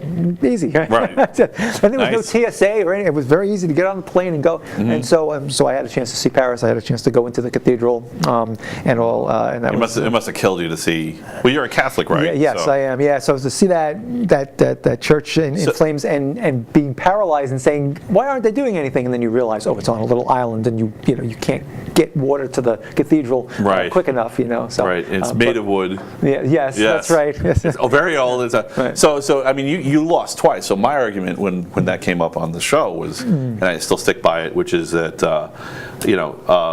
that regardless of what religion or what organization that belonged to, because it was so early and so different than anything humanity had ever done. Right. That belonged to human beings. Yeah. And that's really important because, it doesn't matter what your faith, your interests, your discipline is. Right. You walk into there and you're like, people did this with hand tools? Right. Right. I would have felt the same way if I saw the Taj Mahal on fire. Right. I would have been this is a cultural landmark. I am sure there must be tens of thousands, at least, if not hundreds of thousands of people that walked into there and just went, I can do whatever this thing I'm trying to do is. And some of it may have been important to all of us. Right.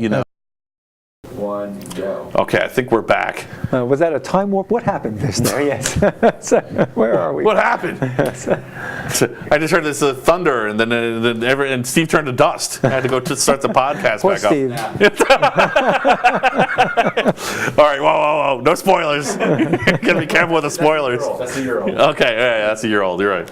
Yeah. So anyway, we were talking about Notre Dame. Yeah. So where were we? And we're talking about the cathedral burning, and also about perhaps I the asked what churches. the Catholic Church's reaction was. Yeah, and I think to understand, I have to understand this myself. The Catholic Church doesn't own the cathedral, right? In fact, the city of Paris actually owns the cathedral. So there's as a cultural icon, as a cathedral, as something that represents right. the faith. Obviously, whatever their equivalent of a historic landmark designation is applies. There's beautiful works of art that were in there and things and some relics as well. Which so dude ran in and saved the crown crown of thorns. Yes, Which is, if you're not Christian, that's like super important. That was Right. the crown that Jesus was wearing whenever you see him Purportedly iconified as crucified. Right. So there's that aspect of it as well. But I think the interesting thing, and if you understand the topic of ecclesiology, which is the study of theology of the church, then you understand that the church building isn't the church. And you've heard some people talk about this too. That even if the thing burned to the ground, it's a shame.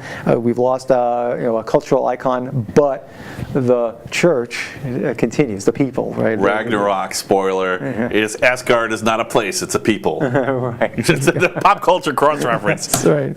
So, in case all those big words hurt you, right. you know a lot of religious big words. religious. Oh, I can throw a whole bunch of them around. Yes, I actually have a degree. You have a degree? I do. I have a master's degree in theology. Yes, Really? I do. Yes. That's spectacular. I've actually thought about getting a degree in philosophy, so I guess that would be another similar route. Yeah, definitely. Yeah. So, and you have a degree in theology, huh? I do, yes. I actually went, as you mentioned, I am a Catholic. I'm a Catholic deacon, right? So not only am I a scientist and a mathematician and a computer guy, but I'm also clergy. Wow! And I didn't burst into flame. This is great. No, I'm just kidding. I'm on my church council in my Right, church. yeah. And by the way, just for the record, and I've mentioned this here before, is I'm perfectly capable of discussing anything as a strict atheist or a Christian. So if somebody says, "Oh, that's way too Christian perspective," I can defend the same exact thing from a completely non-religious. I use it as I use my religion as my faith as kind of like as a guide map, and then I try to resolve a lot of the things in my faith. And some people might, I guess you might call this born again, but it's not. I never really wavered my faith. What I did was I kind of checksummed it. I went through and I looked at every piece of it and I said, okay, how does this normalize with the observations I make in our world? Right. The realistic, down-to-earth observations, things that I see, that I can repeat, that I can explain, that I understand, and how can I relate that back to like the philosophy of having a religious faith? And then actually that's helped me a lot with the CivGene stuff too, because it helped me to understand faith is just knowing something you can't prove. That's a good sort of a beginning. Yeah. I mean, I'm waiting. Please, if you could disprove that statement, I'd love to hear it. Right, and as scientists, as people who study math and all, that's actually true in the sciences as well. Because while eventually you can find a paper that proves Pythagorean's theorem, sometimes you prove the theorem in math class. Sometimes you don't have time. You have to take some of the gravitational constant. You take all these things on faith too, even in science, because you don't have time to prove them. You just assume somebody else did, or it just sort of. Well, I would even take that one step further, because I'm a little further ahead of you on this particular curve, which is that actually all science starts as faith. Now here's the interesting thing. So faith can be supernatural, or it can be provable, but it's still faith. It doesn't make a difference. Right. It's still the same exact psychological mechanism. It's just that one has an end where you can use your rational mind to work through the steps and say, okay, this is how I could prove that is true. And the other one, you may not be able to prove it's true, but you also may not be able to prove that it's untrue. In which case, it would be kind of a supernatural faith, where you go, okay, I don't know how this works, but I know it's true. And it keeps demonstrating itself to me. And it's supernatural, so it actually falls outside of the realm of our natural means of measurement.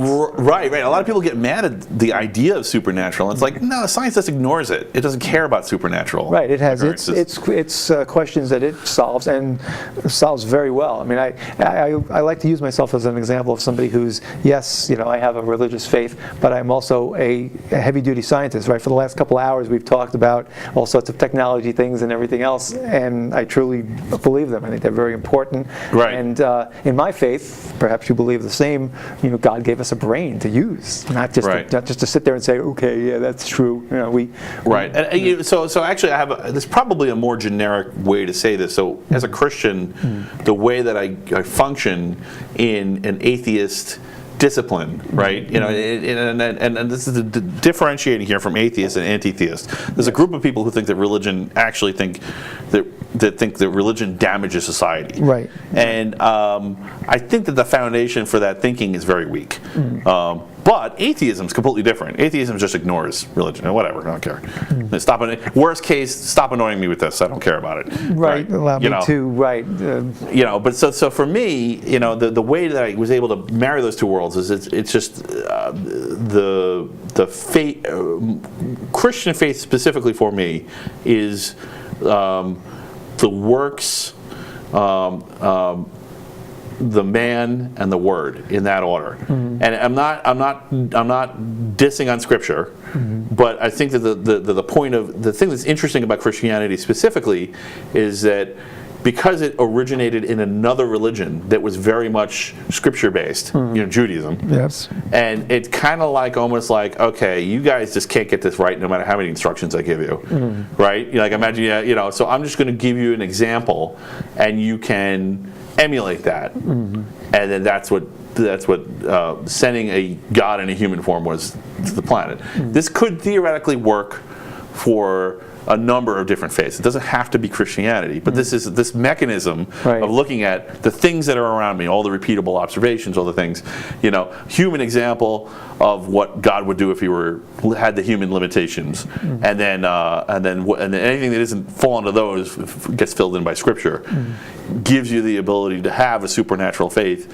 and be able to think completely in the atheist space at exactly the same time. I don't know if that's where you are. Interesting. Yeah. Okay. I guess I've approached it perhaps a little bit differently, and in helping young people understand Christian faith as part of what I do, and young people who are so perhaps overexposed to STEM and not exposed enough to philosophy. And I actually didn't take any philosophy classes in college. I was afraid of it, right? So when I entered into a formation program to become a Catholic deacon, we kind of got a little bit of philosophy mixed in with our theology. And I wish I had actually studied philosophy more, because it would have been easier to grasp some of the concepts of theology. Oh, okay, cool. That's kind of a cool callback to what I was saying before. Yeah, so you have, I feel that you have science, and then the questions that science can't answer, philosophy starts to fill that void, right? And then, of course, we have, we believe, that when you have theology. I call it the periphery. That's what's, like you can usually represent it on an actual graph as the outliers. Yeah. Yes. Right. Whenever you get outliers, like, what, this doesn't make any sense. From a scientific point of view, it's an error. From a philosophical point of view, it's a possibility. From a faith point of view, it could even be a proof. Right. But I don't think, I think proof is probably pushing it. It can be a proof for you, but it can't be. Faith has to be personal. It has to be, each person has to have their own faith. Right. You can have an organization of people with like-minded faiths, but you can't give a person a faith. You can't lead a horse to water, right? Right. Like I talk with Arnie about what if black holes are wormholes? What if they're just bridges between 2 points in space? And that would explain all the behaviors we're seeing. It's kind of a faith of mine, right? It's a scientific faith, it's a provable faith. Theoretically, if you had a spaceship, you could go, okay, kamikaze, and fly into it, and when you're not ripped apart and you end up in another part of space, aha, I was right. Of course, we can't go back through it. We didn't know that about it, but like it is theoretically a provable faith. Anyway, that's a little bit off the edge, but I actually think that, I don't know, maybe I'm wrong about this. So I've been toying with the idea that a lot of fundamentalist religions, and when I say fundamentalist, stop me if you disagree, I think fundamentalist religions are rule-based religions, right? Ones that turn to Scripture for most or all things, like first, right? And I'm not talking about as a record of things that happen, but instead as a framework for rules, as a rule set instead of a framework for understanding, or a conceptual framework, And so in that context where there's so much, especially if the religion is dualist, where there's conflicting scripts I'm using that word intentionally, that it's kind of a technocracy. That theocracy is inherently a technocracy. Theocracy is a religious government, if you don't know what a theocracy is. Right. And that if you're the priests or the religious heads, rabbis or whatever it is, or whatever, are the technocrats. Yeah. And the theocracy is a pure technocracy. So if you want to know what a pure technocracy looks like, that's it's interesting, right? Yeah. Because it's really, merit. There is merit, right? But the merit is your ability to work within the technical confines. Yes, right. Right. Understand. I mean, it doesn't. And this is important. I mean, even if you hate religion, it's important you understand this stuff because. I mean, understanding the Reformation without knowing not just about Gutenberg and his printing press, but understanding the arguments that were being made on either side of the Lutherans and the Catholic Church. Don't worry, we're not going to reenact it here. Right. We're not going to go to medieval Europe here, I don't think, right? So, but we're not the historical reenactment committee, but understanding that those arguments, that originally Martin Luther was making as a Catholic monk, and then eventually turned into a big fight between him and the church, and then you saw the politics of the time and how the church was, playing political roles. Yes. Understanding all that is impossible if you at least look at this stuff. Yes. Right. Yes. And so I figured out a lesson about this. This is something I've been wanting to say, and I haven't had a chance to say it. I think that there's a warning in the Reformation, and what happened was the Catholic Church had one view, and they were saying the opposite view. They were in practice. They were being more restrictive, and they were arguing for freedom of thought. And Martin Luther and his cronies, his team, let's call my whole religion cronies. His team were arguing for a very restrictive kind of point of view, like you don't have any choices. But in practice, they were literally trying to break away from a very authoritarian organization. Right. So I think at that point, it's an object lesson. It's almost a base case, and this is something that happens in religion a lot. Like, can God make a rock He can't move? Right. That's an archetype. If you can't understand that concept, can an administrator create a program he can't manage? The code, right? And administrators are gods, by the way. They are effectively gods, especially Unix, right? But so when you have two sides doing one thing and saying the opposite thing, and they're both doing that.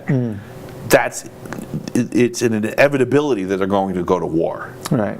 And I think that's a big sign. It's such a great, clear-cut case of that that you can apply it to future events and see, okay, they're doing one thing and saying another, and both sides are doing it. And that when that happens, the only resolution is going to be war because the population is just completely bamboozled at that point. They can't even participate in the argument anymore because they're waving the flag for one thing and they're actually saying another. Right. And it's interesting at that period of time because I think the general population wasn't educated enough. The technology of spreading news wasn't enough, so that the only ones who really knew this battle was going on, I believe, were those who are directly connected with the church, right? Right. It was just Germany and the church. And the religious component of Germany and the church at that point. It would be so different today if that happened and how I mean, really, think about it. 5 minutes into it, they would be on Twitter and everyone would be yelling at each other. Right.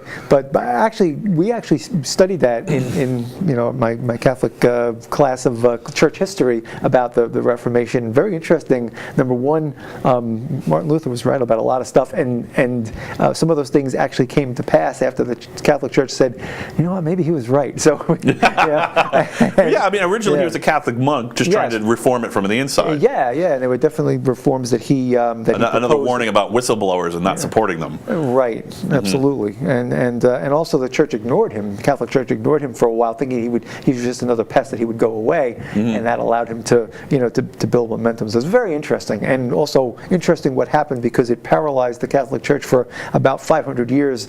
Their Counter-Reformation, with what happened, and what only was basically resolved, in actually getting back to the year that I was born, Vatican II was going on at that time, and so finally there was the cracks in the ice that came 500 years earlier because of the Council of Trent. I know it seems slow, but it must be very exciting to be a Catholic right now, because there's so many changes happening. It is, right? I mean, it really is, and part of that is this movement called ecumenism, right? An interfaith, where we say, hey, our brothers and sisters may believe other things, but we're all still here together, and we want to find our common ground, and we want to learn about each other and get along. So in case you're wondering why I brought this up, I wanted to talk a little bit about faith on the Technocrat specifically, because there's a lot of people, really there's people from every race, creed, and color, and every sex in IT. Yes. And it really is just about intelligence in our field. Right. You can argue about the knack or not, but you also have to have intelligence for sure. Yes. To succeed long term, you have to. Yes. You can kind of weasel your way through it for a few months or years. Right. But, the Peter Principle catches up with everybody. Right. The Peter Principle will catch up with you, especially in this field, more so than others, maybe. Yes. Yeah. Right. Yeah. I mean, if you don't understand the concepts, you're going to burn your IT department down. So and sometimes you'll just burn it down just because, But so the thing that's interesting is that some faiths, restrict the kind of work you can do.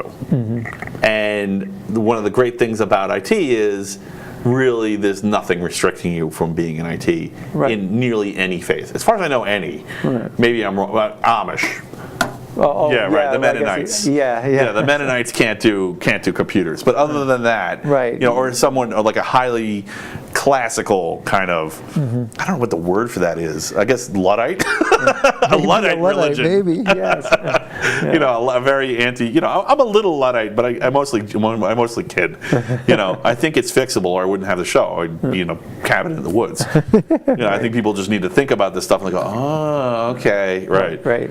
But so I mean, you can't really talk about society in IT, and especially because open source is like the best case for science. Yes. And you have this happening simultaneously, alongside this field that has all these different religions in it that may have completely contrary, maybe even incompatible in some cases. Right. Especially if they're highly fundamentalist and they have really strict rules, and they may just collide with each other. Right. But yet we still have to get along. We still have to live on this planet, and we still have to solve the problems of the world and use technology to do so. Right. Yeah, I mean, and pushing forward on intelligent solutions, I think, is part of it. There's answers here for broader society.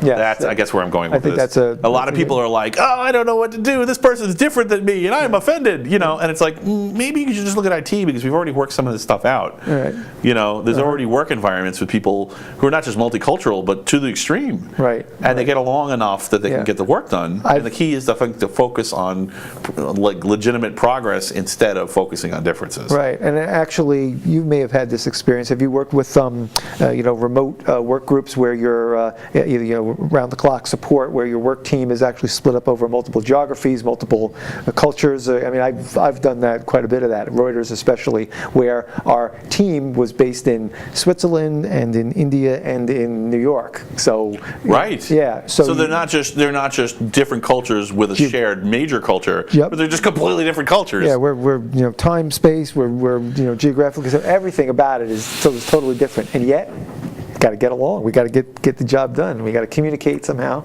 Yeah. Somehow, I don't know what you were worried about. So Matt was like telling me he was a little nervous about being on the show, that he wasn't going to be as interesting as the other guests. Well, I mean, but look at that point you just brought up. You just took what I did and just lapped it and next leveled it, and I'm like, well, I don't even know what to do with that now. I didn't think about that ahead of time. Well, I looked at your list of guests you had. I mean, look what you just had last week, right? Ariella, and you had Steve May, you had Paul Trapani. You've got all these heavy hitters. Even our friend from Lilac, who was one of your first guests. Was Lee? Lee. Yes. Yeah. So I mean, me against some of the people you've had. I mean, you got some pretty good. I hope your ratings didn't go down. By the way, this show having me on. That may have happened, but it probably wouldn't have been you. It probably would have been the interruption or the lateness. But that's okay. Right. You know what? It's fine. It's the internet. It'll be there forever. So Sure. there are going to be people who have time to make a 3-hour window whenever they want. But Right. I can't. Personally, I understand if you can't do that because I can't do that.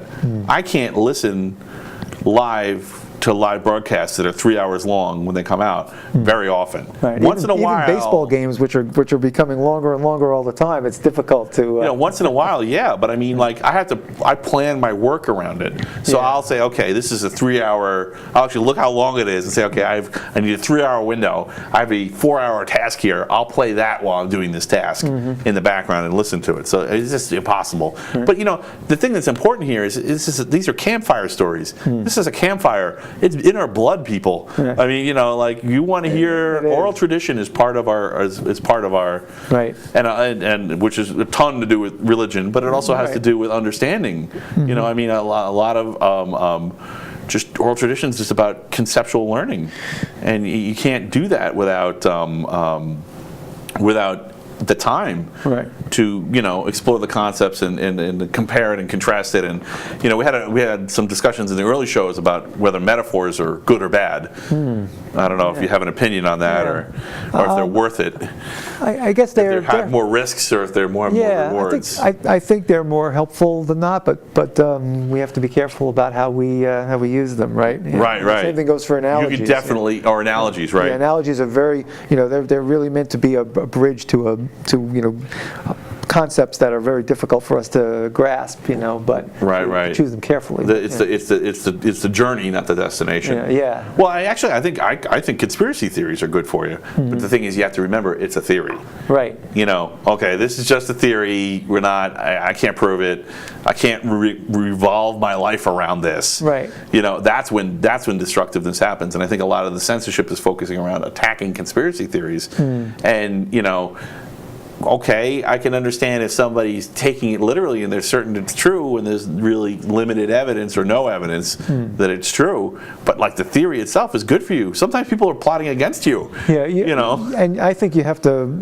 We talk about taking the other side. And it's even good for you sometimes when people plot against you. Well, in limited amounts, right? In limited amounts, right? As sport as opposed to as maniacal, civilization shattering. I mean, real good debates are based on that, right? I mean, that's the basis of quality debates is being able to take a side and be able to withstand attacks and come up with a counter argument. But you go back to we talked about the moon landing, several hours ago. Yeah. And a long time ago, in a faraway part of the podcast. That's right. We talked about the moon landing. Yes. But 50 years ago. But we believe it happened. But we have to understand why are there people who thought that this might be contrived? What was the motivation behind them to think about that this could be something? And there's always that FUD out there. But what's when you get to the real intelligent people who are thinking, this moon landing didn't happen. Understand their motivation. Why wouldn't you think this is a right? Yeah. I mean, it's tough. It's tough you want to nurture, right? You want to, like, if you're a steward of society, if you're a steward of civilization, right? That's a concept that spans across faiths and also across civics, yes. right? Being a good steward, and if you're a steward, you wanna foster an idea of inclusion because that's what engages people and that's what makes them invest time and energy into faith. Sorry, not into faith. Into cooperation. Cooperation, yeah. Or you can just pick my monologue right up. That was good. That's exactly the word I was I'll take the Matt N role for 2 minutes, and this is Matt S. We drive the government crazy with this stuff. This is why this is called the conspiracy of Matt's tonight, by the way. Yeah. It's There's no psychic link. Yes, astrologists looking through the papers, What do they hear? My dates. I think I need a drink after that. I just may have flipped through one too many levels of Inception, and I'm trapped in the dream now. To another realm. I don't know what the heck I was saying. We were talking about being stewards of society. Steward of society, yes. Yeah. And we do have to encourage everybody to work together, because that one person you've excluded may have the solution to your problem too, by the way. We always have to Right. remember that. Like yeah. the biggest, like I love the Peter Jackson story, as far as like talking about and if there's any question whether people in the movie business are technocrats, maybe not. It's possible maybe there are people who are in the movie business who aren't technocrats, but Peter Jackson's a technocrat, right? There's a guy who was a movie critic who turned into a director, Right. because he was so critical. Right. And I mean, of course, that can go too far too, right? Lord of the Rings, in my opinion, is better than The Hobbit, right? So you can go too far with that too. But what? Just your opinion? Yeah, okay. I don't need to make enemies of everyone in this one podcast. I can save that for future ones.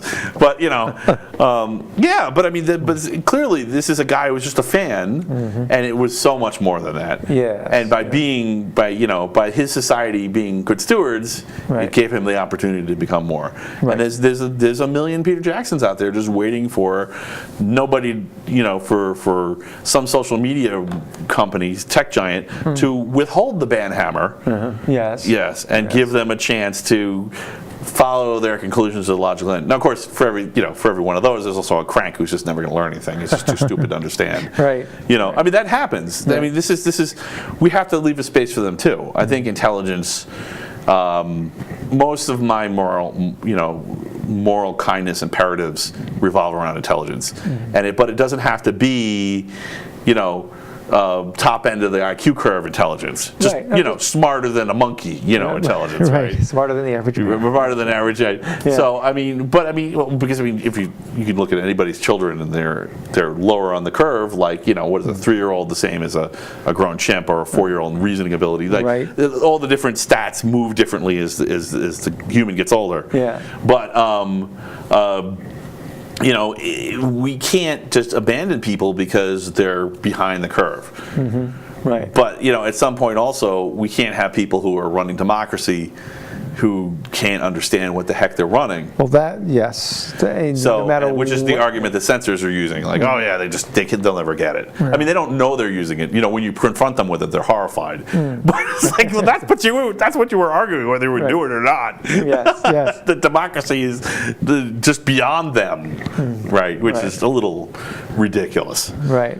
I think of those who, we talk about people who having the knack, but then there are those who have the knack, but because of their socioeconomic condition, don't have the opportunity to build on that, right? Well, that's almost the premise of STEM, right? Yes. Yes. Right. You just had the opportunity. If they had more exposure, right? They had the exposure that they would get home if their mom or their dad was a tech, or like they had that time and that money and that energy and that space. And I mean, I'm not against that because I think it's true sometimes, but I think that, like most things with people, it's. Just because it's true sometimes, it's also untrue sometimes, and you can get diminishing returns too. Right. What's the real cost of putting all the kids through a ringer, trying to get them to understand a technological way of thinking that they're never going to understand?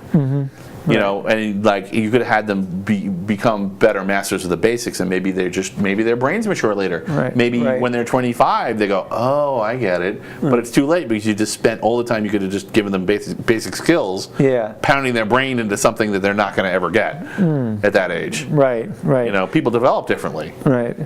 Well, now we're both parents, right? So, do you think how we've raised and my our kids children, are geeks. Yes. Well, and mine sort of are, right? So, and so their education has been influenced not only by the time period that they're growing up in. I believe my children are a little bit older than yours. Mine are in their 20s. Right. So, mine are still kids, but they're getting older. Yes. They're both at least my younger one's at the age of reason. My older one's at the age of I am Groot. I am Groot.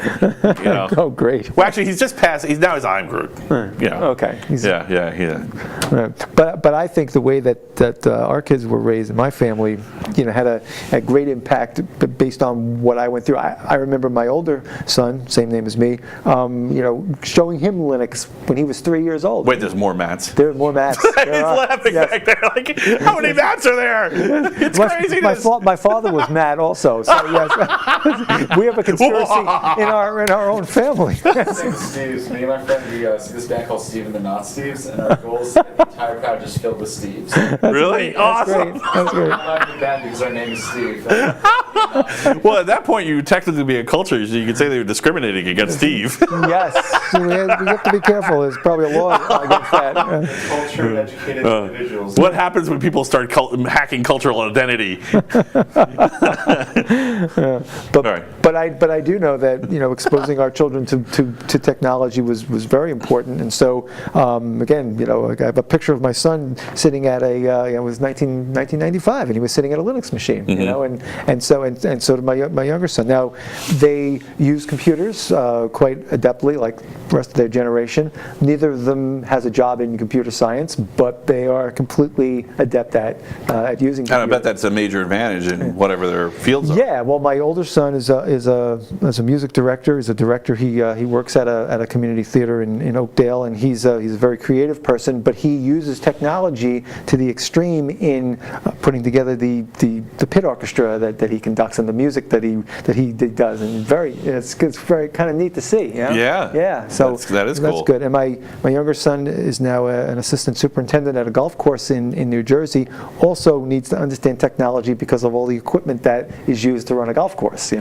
So they're not afraid of it at all, and they got through science. I will say my younger son passed chemistry in college. It was the last class he had to pass. He passed it and got his Bachelor of Science. And my wife said, you will be the one to get him through his science through high school and college. It was a ball for me because I had a chance to do chemistry with him and help him. But you had to get old Heisenberg.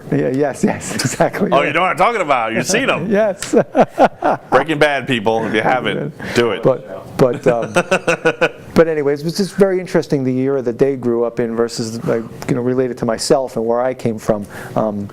So I just don't know if do you feel that you've exposed your children to? No, that's good. Don't worry, you weren't babbling. I could get in that vibe of you like, oh no, it's babbling. No, you're totally not babbling. Yeah. So my kids are actually. They were a little further younger, so a little further along. They were messing with tablets since they were, their first computer was at 3 and it was a tablet. That's how, people have been warning against that kind of level of immersion in technology, and honestly, their grades are good. Yeah, they're for the most part they're respectful. Intelligent. They're both very intelligent, and they kind of obsessed with video games right now. But it kind of makes sense. Yes. But the thing that's interesting is they're interested in not just video games, but also in modding. Now, part of this is me, so that sounds familiar. Yes. Right. So I would. Is that a genetic thing or is that an environmental thing? I don't know. See, probably I'm like the worst science case for this because I'm so geeked out. We had a Minecraft server, and it went. We played as a family a lot of times with some pretty heinous mods, like just piles and piles of mods, and the insanity that ensued is whatever as multiple movie universes collided in the same server until it crashed or we got I got tired of them killing me because I'm like, it's a cooperative thing. They're like, no, kill Dad. Right, yes, right. This is fun. But but they're both heavily into modding now, so it's teaching them programming concepts in a way that maybe they wouldn't have learned it any other way. Right. Like that. What's that? There's this thing called Sketch, which is like this app that they try to encourage kids to learn like basic programming concepts in. Like my younger one, he just cut right through it. He thought it was boring pretty quickly because honestly, like the redstone stuff you can do in Minecraft is more interesting. Right. Because it's heavier. Right. You can really get into that. So, but they both have been doing modding. Actually, on Roblox has this really pretty advanced 3D modeler.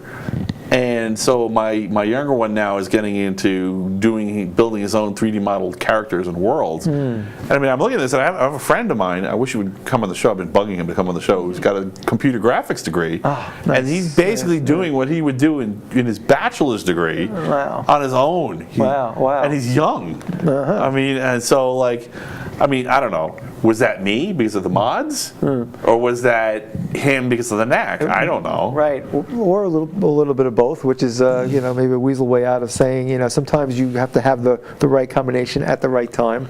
Right. But I mean, like they've learned some critical security lessons. Yeah. So Right. this is good for everyone to learn. Also, Yep. got to be careful where you go on websites because if they go to the wrong web, Minecraft didn't work for a couple months on one of their laptops. He had downloaded something heinous that messed with the graphics driver, and he didn't understand what it did. And Daddy had to go through and find it, and it wasn't quick. It took me a couple of days to find the thing that was breaking his Minecraft. yeah. You just reinstall Minecraft? We tried that. It wasn't that easy. So it would run, but then it would just crash, and it wouldn't crash intelligibly. There was no log message or anything about what was going on. So eventually, I found it. I just went through and I said, "Do you actually use this program? Do you use this program? Do you use this program?" Right. And we went through it systematically. But when he saw how much work that was, how much work it was to scientifically go through and prune his computer of anything he didn't need. Yeah. And then he appreciated the context of how damaging it is when you just go to random sites, download random stuff, and cross your fingers, things will be better.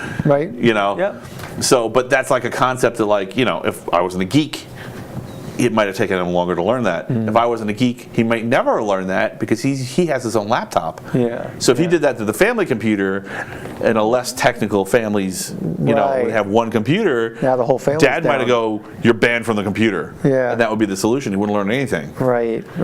So and in the case of that kid, I get the STEM push, right? Because if he's the same kid but with a different dad, with a different family, Right. he may never get a chance to see how that works. Right. So, That's good. which one? I don't know. Is it know. Knack or is it Dad, or both? Yeah, right.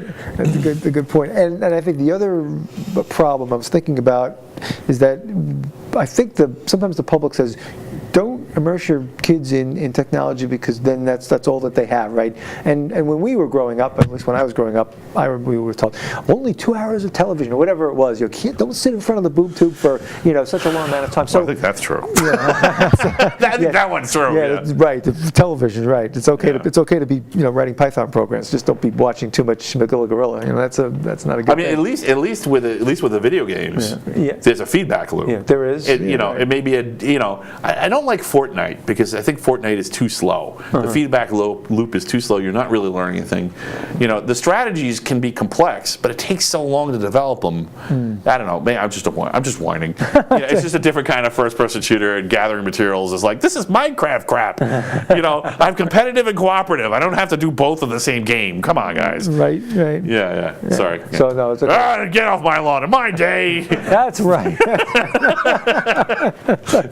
But I think we want to expose our children to technology and, as I was saying before, and the fine arts and everything else. And so that's why it's interesting that I look at my kids and say, well, they have great facility with computers. Maybe they're not programmers, but they certainly have no fear of technology. And one of them has a job working outside at a prestigious golf course, and the other is in a completely creative field of musical theater. So it's good, because we expose them to more than just sitting at a computer for 24 hours. Did they have their own computers, or? They did, yeah. Nice. Linux computers too, of course. Wow. Yes, I see. In a way, you got further than me because I just give them Windows because, frankly, I'm the support. You know what it is? Yeah. Most of when that decision was made. Now there are no Windows, so now I'm like, I don't know if I want to force them. I offer. They haven't taken me up. Right. There's been nibbles, but they haven't taken me up on that. But I didn't want to. force them to use Linux because I wasn't there. I was working. You know, only pretty recently have I had more of a flexible work schedule. Right. But like I'm at work, so when it breaks, it's my wife home with them. She doesn't know Linux. Yeah. You know, she doesn't. She knows of it. She knows how it works. Right. She's heard of used it before. this user group that you've belonged to for 20 some odd years. right. She understands this. Yes. I mean, you know, and of course, this deeply upset me many years ago. I was like, "What is wrong with you? Why aren't you running?" And now it makes total sense because they're running Linux all the time. They're just doing it with very narrow user interfaces. Right. You know, they're using it on the DVR. I'm sure that's Linux. The TV's Linux. Yep. The car's Linux. Yep. You know, the router they're running through is Linux. The server they're running through is Linux. They don't know. Right. Probably the printer's running Linux. You know, It's everywhere. it's everywhere. Yes. You know, she could had to be different and run Apple on her phone, but have an Apple phone, but Right. you know. Well, ultimately, both of our children ended up, they both have, MacBooks because between stuff that they needed for school or creative pursuits or whatever it might be, that's so that's what they have. So they don't actually have Linux machines anymore, but they know what it is. They probably have a huge advantage on those Mac machines, having yes. used the Linux back in the day. Yeah, again, it's completely right. They're probably running straightforward. DCSL commands all over the place. DSCL commands all over the place. Right. Oh, You know, and manipulating their registries in the back end. Like, yeah, look what I can do. Yeah, this is great. Yeah. So- They probably know how the file structure works and how it all looks, and Absolutely, yeah. yeah. So yeah, I mean that stuff can really like kill you when you're, especially if you're like on a creative streak and you're being creative with your computer. You have your app, you're using it, but if you don't understand where it's storing the files and how your file structure looks, and understand that if that one file, if either the metadata that represents the header for that file or the data for that file on the disk gets corrupted or goes missing, it's gone forever. Right. That's one of the great things about live streaming. The internet's our backup, right? If nothing else, we've got some of it, right? Yep. Right. But obviously backups. But I have to understand that for that for that to be important to me. Sure. Right. And you're working with a machine, whether it's a toaster oven or whether it's a high-powered computer or whatever it is. You understand that you've got a piece of technology. It has its limits. It's you have to be one with the with your machine, and that's good. So actually, we had a question before. What was the question? Sorry to jump on you, man, but I think it was something about AI or... You guys were talking about, I just want to give context of it. You guys were talking about AI and machine learning, and someone mentioned, isn't machine learning a facet of AI? Okay, so actually this goes right in with one of the things I wanted to talk about. So, so the quick answer is machine learning is essentially what you're doing is you're training a script using a data set or a program using a data set to make its own decisions. Right. You're teaching it either through trial and error.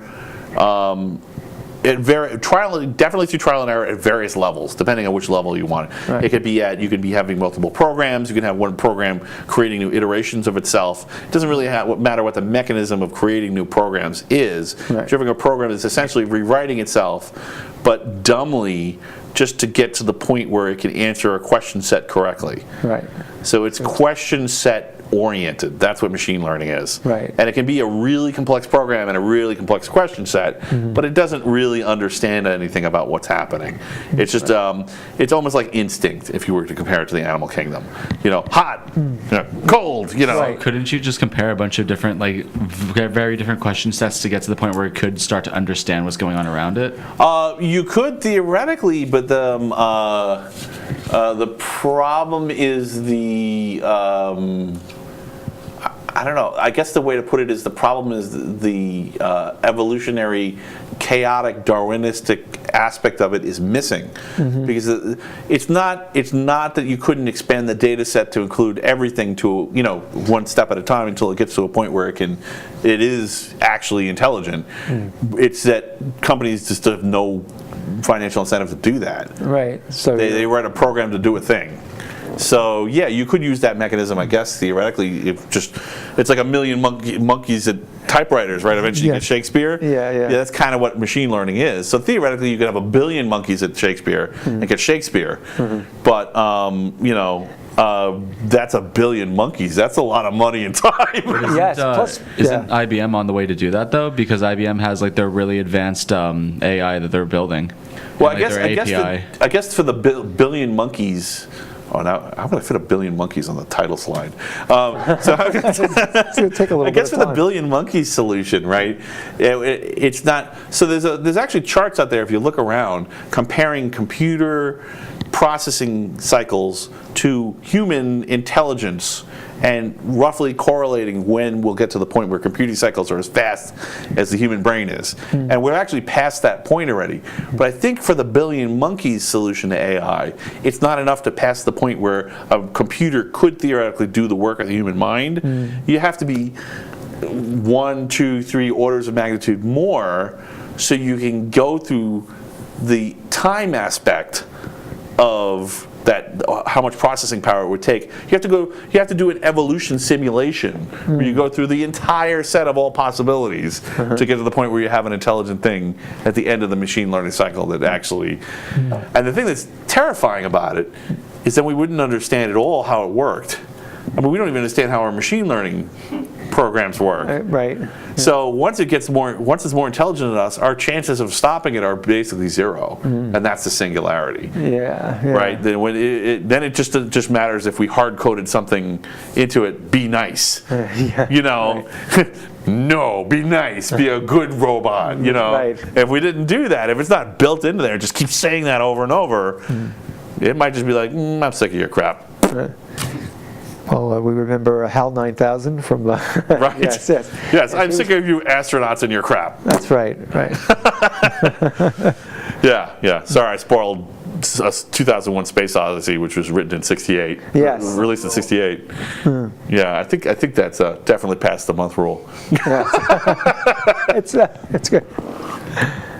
I hope that. What do you think? Was that a good explanation? Would you like to add anything to it? Yeah. I think that's pretty good. I always consider them to be very, very different from each other. And artificial intelligence, really something that sort of is able to spawn its own thoughts or its own rational sort of figure things out, whereas the machine learning is very mechanical, right? Is very, like you said, iterative, where it's building a set to still a known solution. Yeah, I think machine learning will, if you run enough iterations and give it diverse enough data sets, eventually it will spawn legitimate intelligence. But the data sets are going to have to be so vast, and it's got to do it for so long. Right. I mean, just look at evolution. Just like it's probably comparable. What do we might be looking at 1 billion years. Right. From the first single cell, life to all the way up to human beings. Yeah. You might be waiting that long. So yeah, sure, it's possible, but I wouldn't bet on it. Right. It's Hopefully we'll be long gone and be like, oh look we left all those computers running. Guess what and they're they doing. came to life, and now they're following us to the universe since we've exited from Earth. For all we know, that's what's happening, and they're just waiting until we get sustainable space travel, and then. Right. We've got them right. Flapping behind you.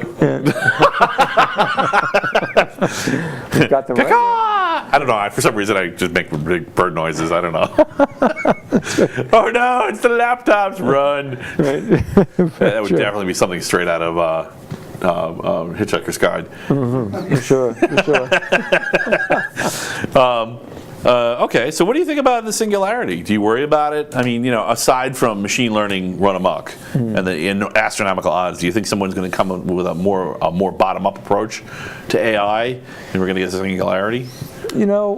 I always hesitate when I say, no, it can't be possible, because humans are pretty... You only have to be wrong once, right? Yeah, that's right, yeah. Chicken Little only has to be wrong once. Yeah. I mean, right once, yeah. And so, I wonder about that. And I say it's probably not going to happen. But then, am I being paranoid and being a conspiracy theorist myself in thinking that way? I don't know. I think. Well, yeah, that's right. In a way, cognitive dissonance, which is like the insistence that everything is going to just continue the way it has, and then everything's normal, Right. is a conspiracy theory in and of itself. It's like, oh, human beings can't make progress. Right. That's the conspiracy theory. It's Yes. just another conspiracy theory. Yeah. You are a conspiracy theorist. You have to be. Right. Either you're a cognitive dissonance conspiracy theorist or just a plain old conspiracy theorist. It's just a matter of how self-aware you are. We Right. got some tinfoil somewhere. Yes. Yes. Yes, Good. tinfoil goes great with wine. It's good to be a technocrat.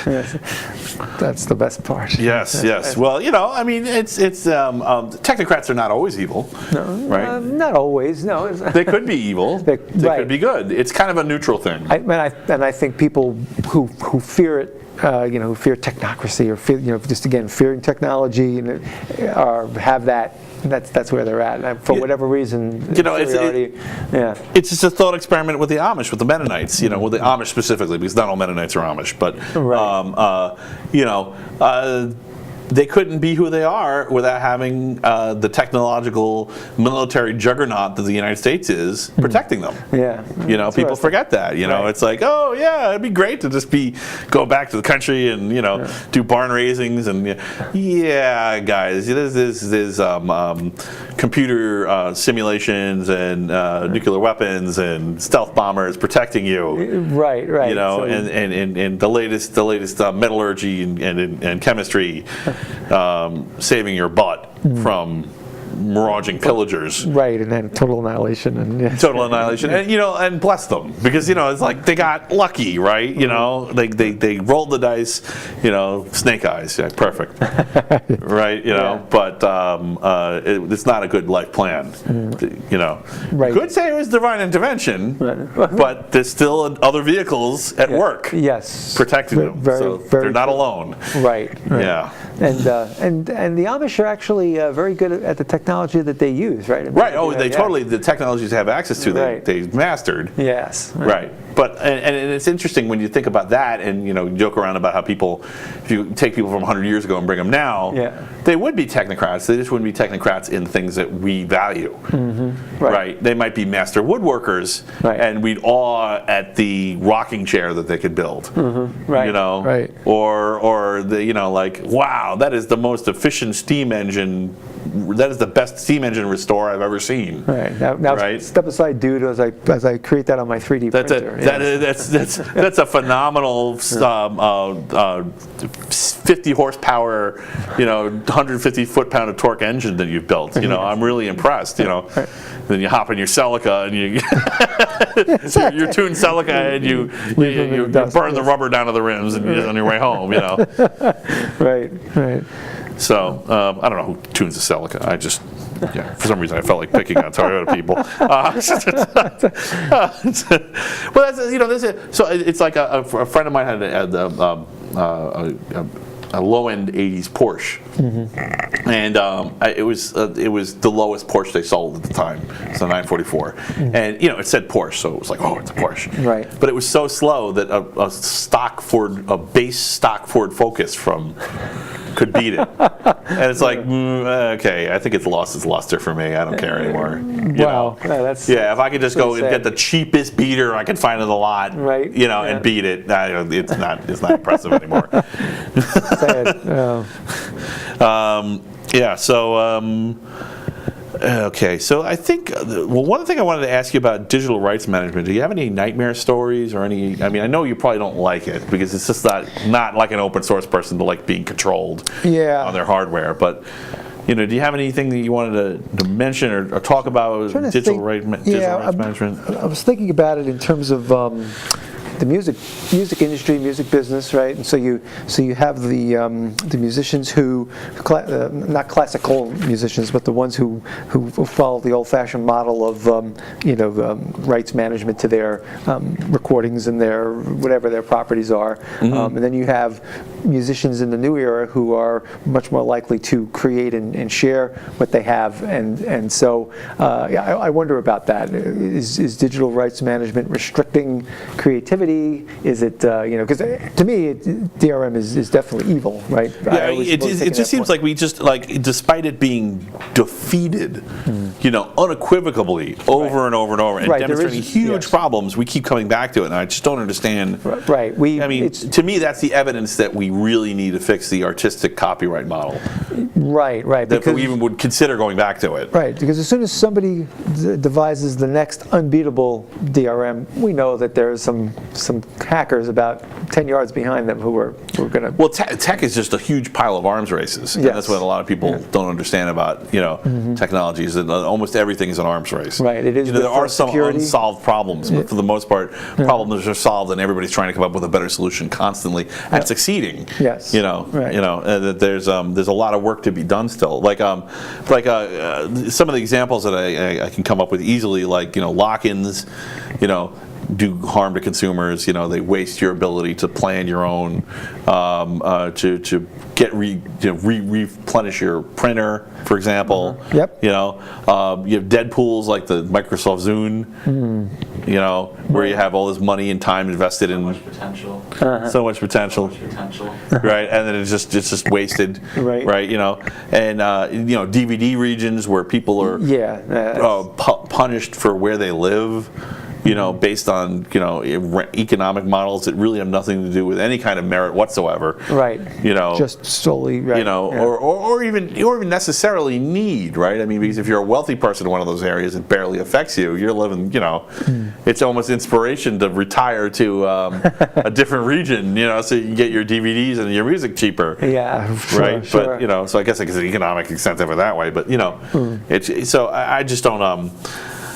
I just was wondering if you had any other input on that. Yeah, I was trying to just think of any particular war stories or issues with that, and I guess I've never been a person like a pirater. I always believed in at least trying to follow the rules. Do you buy CDs? Or? I do buy CDs. I buy CDs too. Yes, I do, and I Technocrat Live almost entirely buy CDs. and I want to support musicians who create music and that. So, but I guess it's when things become restrictive, and when we have property that we've purchased. Like if I've purchased a CD, I should have the right to create MP3s of it so that I can listen to it in a variety of places. I'm not looking to try to give it to my friend. Well, right. One of the things with the clear cut case, one of the things we got into conversation, Steve and I brought it up too.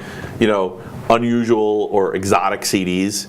I mean, if there was ever a clear case where you really should be able to rip your own music, right, and put the CD on a shelf and forget it, because you don't want to lose that, because it's not just that it's irreplaceable, right, or closer, or at least very expensive to replace. Right. So that's why you're right. Like all those movies sitting in the vaults just rotting because no one can afford to buy them. They're literally hostages of the copyright system, and those movies are gonna die. And sure, some of them are probably garbage, but I'm sure there's stuff in there that's important for humans. And pop culture even. This is something this is what that we've been I think that we're overdue for a backlash in pop culture because it's been owned for so long. There's so many. I know everyone I know. Part of their identity is made up by the 70s or the 80s or the 90s. Because those were all eras where before music sharing or movie sharing or show sharing became a real thing. Yeah. And they can't exercise that. I couldn't put a clip of an appropriate song, it's not really, this format's not really appropriate for it, but almost every other format is. Yeah. Especially if you have an edited format. Right. And people it's getting, the copyright takedowns are getting so vicious, and it's like, but this is part of my culture. This is part of who I am. Yeah. And I think, to me, it seems like the younger generations are kind of getting away from even accepting pop culture, and I don't think it's all bad. Right. Having a shared reference point isn't always bad, and that's what we're losing. Yeah, that's a great point. So, like you said, artistic licensing. That's really where the key has to be, and not in these restrictive technologies, which are really just right. I mean, in a way, maybe that's what we're seeing, right? When you have people arguing about not having a shared culture, and getting at odds with each other, and becoming hyper offended. It's because they don't have a shared culture, because pop culture is getting thrown under the bus. And people are just abandoning it it because it's not practical to have it anymore. You know, so I mean, you know, and I'm all for diversity in culture and having lots of little subcultures with, you know, I like these kinds of music, and you know, there's 1,000 different kinds of little kinds of genres of music that people tend to stick to their genres, but you know, they're not melting into each other and flowing like they used to. No, that's true. That's true. It's a it seems like it's all disincentives for pop culture, for shared culture. You know, pop culture is a commercialized shared culture, but let's just say shared culture, and it can include pop culture as a positive. Right. Yeah, that's a good point. So I don't. I just had a couple more things. First of all, is there anything you wanted to talk about? You know, I know something that we missed. We talked. Maybe we hit on it a little bit before, but you know, the user group concept. That's our our shared experience in life of being part of this user group, right? Right. And how and do we because user groups tend to be formed around some kind of technology, some excited shared kind of a commonality, whether it's photography or Linux or whatever it might be. Right. And is the bird watching? Right. Yeah. No, seriously. Yeah. No, you're absolutely right. So is the user group concept dying, or is it still important? Is it still alive? Right. So. Yeah. Well, I wonder. So so we have two competing forces. One is this kind of compartmentalization where people are just focusing on subcultures more and more and more, and the shared culture is kind of withering because the law is structurally forcing it to. You know. So, but also, but also, you have people. I don't know. I'm trying to think of the best way to put it. When you have people don't necessarily want to meet in a physical space. Also, that's right. We're seeing a lack of young people, and I don't know if it's because they're so afraid of maybe it's because they don't have the skills to acclimate into new cultures. Right. You know, and so and because that's preventing them from even trying. Right. Like they're afraid they're going to blow it. Right. And that's completely wrong. You know, I mean, there's some very basic rules. Just don't be rude to anybody. Right. Give people the benefit of the doubt. Do unto others as you would have them do unto you. Right. You know, and if you in that order, because I think the golden rule can be a trap. Right. Because you can imagine. When you have no experience with something, you can imagine it being one way and it's actually another. Yeah. So you know, if the golden rule is foundation is basically purely an imagination, it doesn't work anymore. Yeah, right. It needs to have experience in there too. It does. Yeah. And that's one of the things with the broken common culture. Right. I think also comes. But we better fix it because I mean, you know, like. I think the solution. I think part of this is government corruption. So I think one of the things that's happening is the government corruption is creating the problems with the copyright and creating the problems with the common shared culture, which we're kind of being solved. Like we'll solve it a little, and then somebody will get freaked out and sound an alarm, and it's like, but no, we were just solving this problem. Like I guess I don't recognize shared culture as a problem. Yeah. I don't know. Do you see people like that? Do you think that they're recognizing shared culture as a problem? Do you see it as a problem, like a lack of ability to participate in shared culture?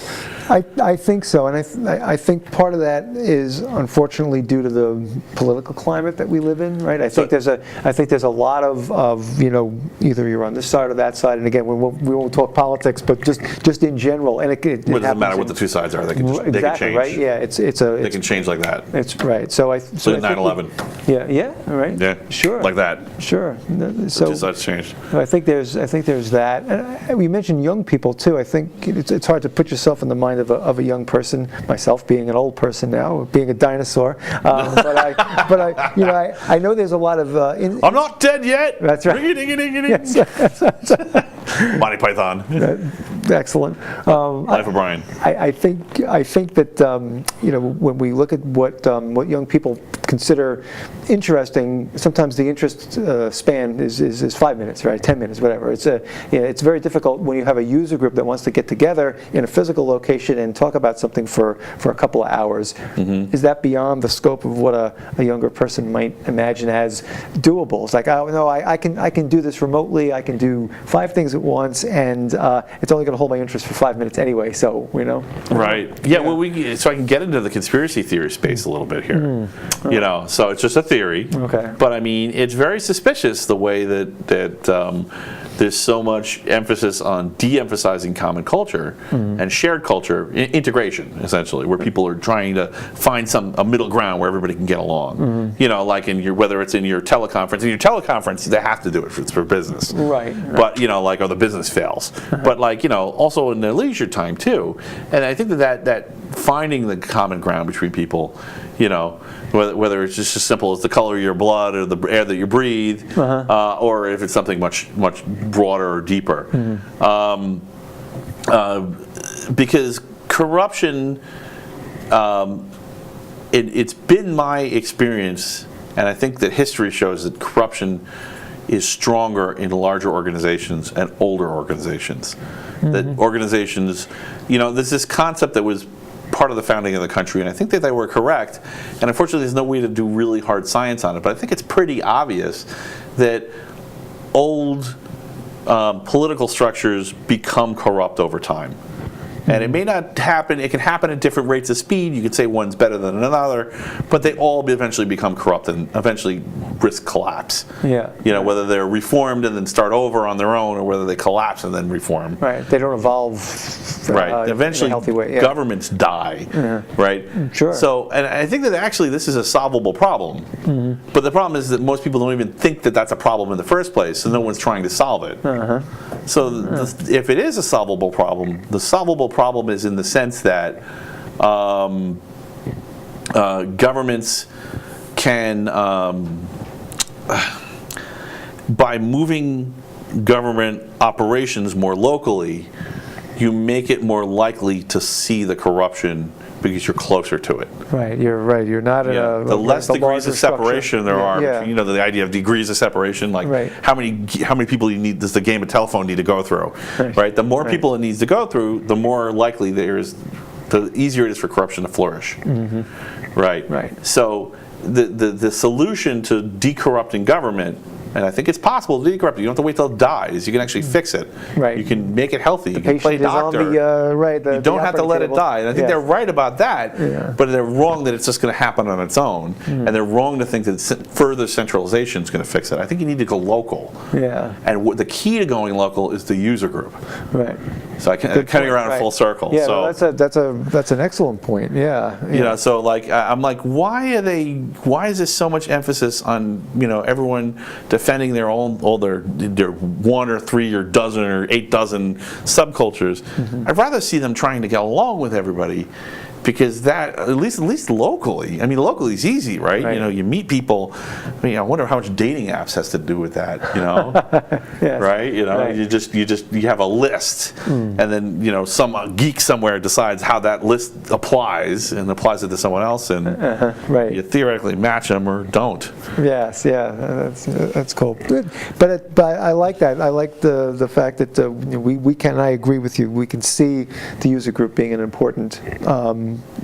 Still an important structure, and it was different 20 years ago when we formed Lilog. We were on beepers then. We were that was beeper days and when Lilog formed. Had the problems that we were trying to solve were introducing people to Linux, getting your can you believe we were trying to help people install this thing from floppies, and also to Slackware, and also to get them to get an X Windows system going, to be able to see graphics. These were hard problems to solve back then, right? Those are the problems that we were trying to solve back then. Now we've gotten past that. So what are the new problems that we have to solve? Perhaps these are more organic problems of just cooperative.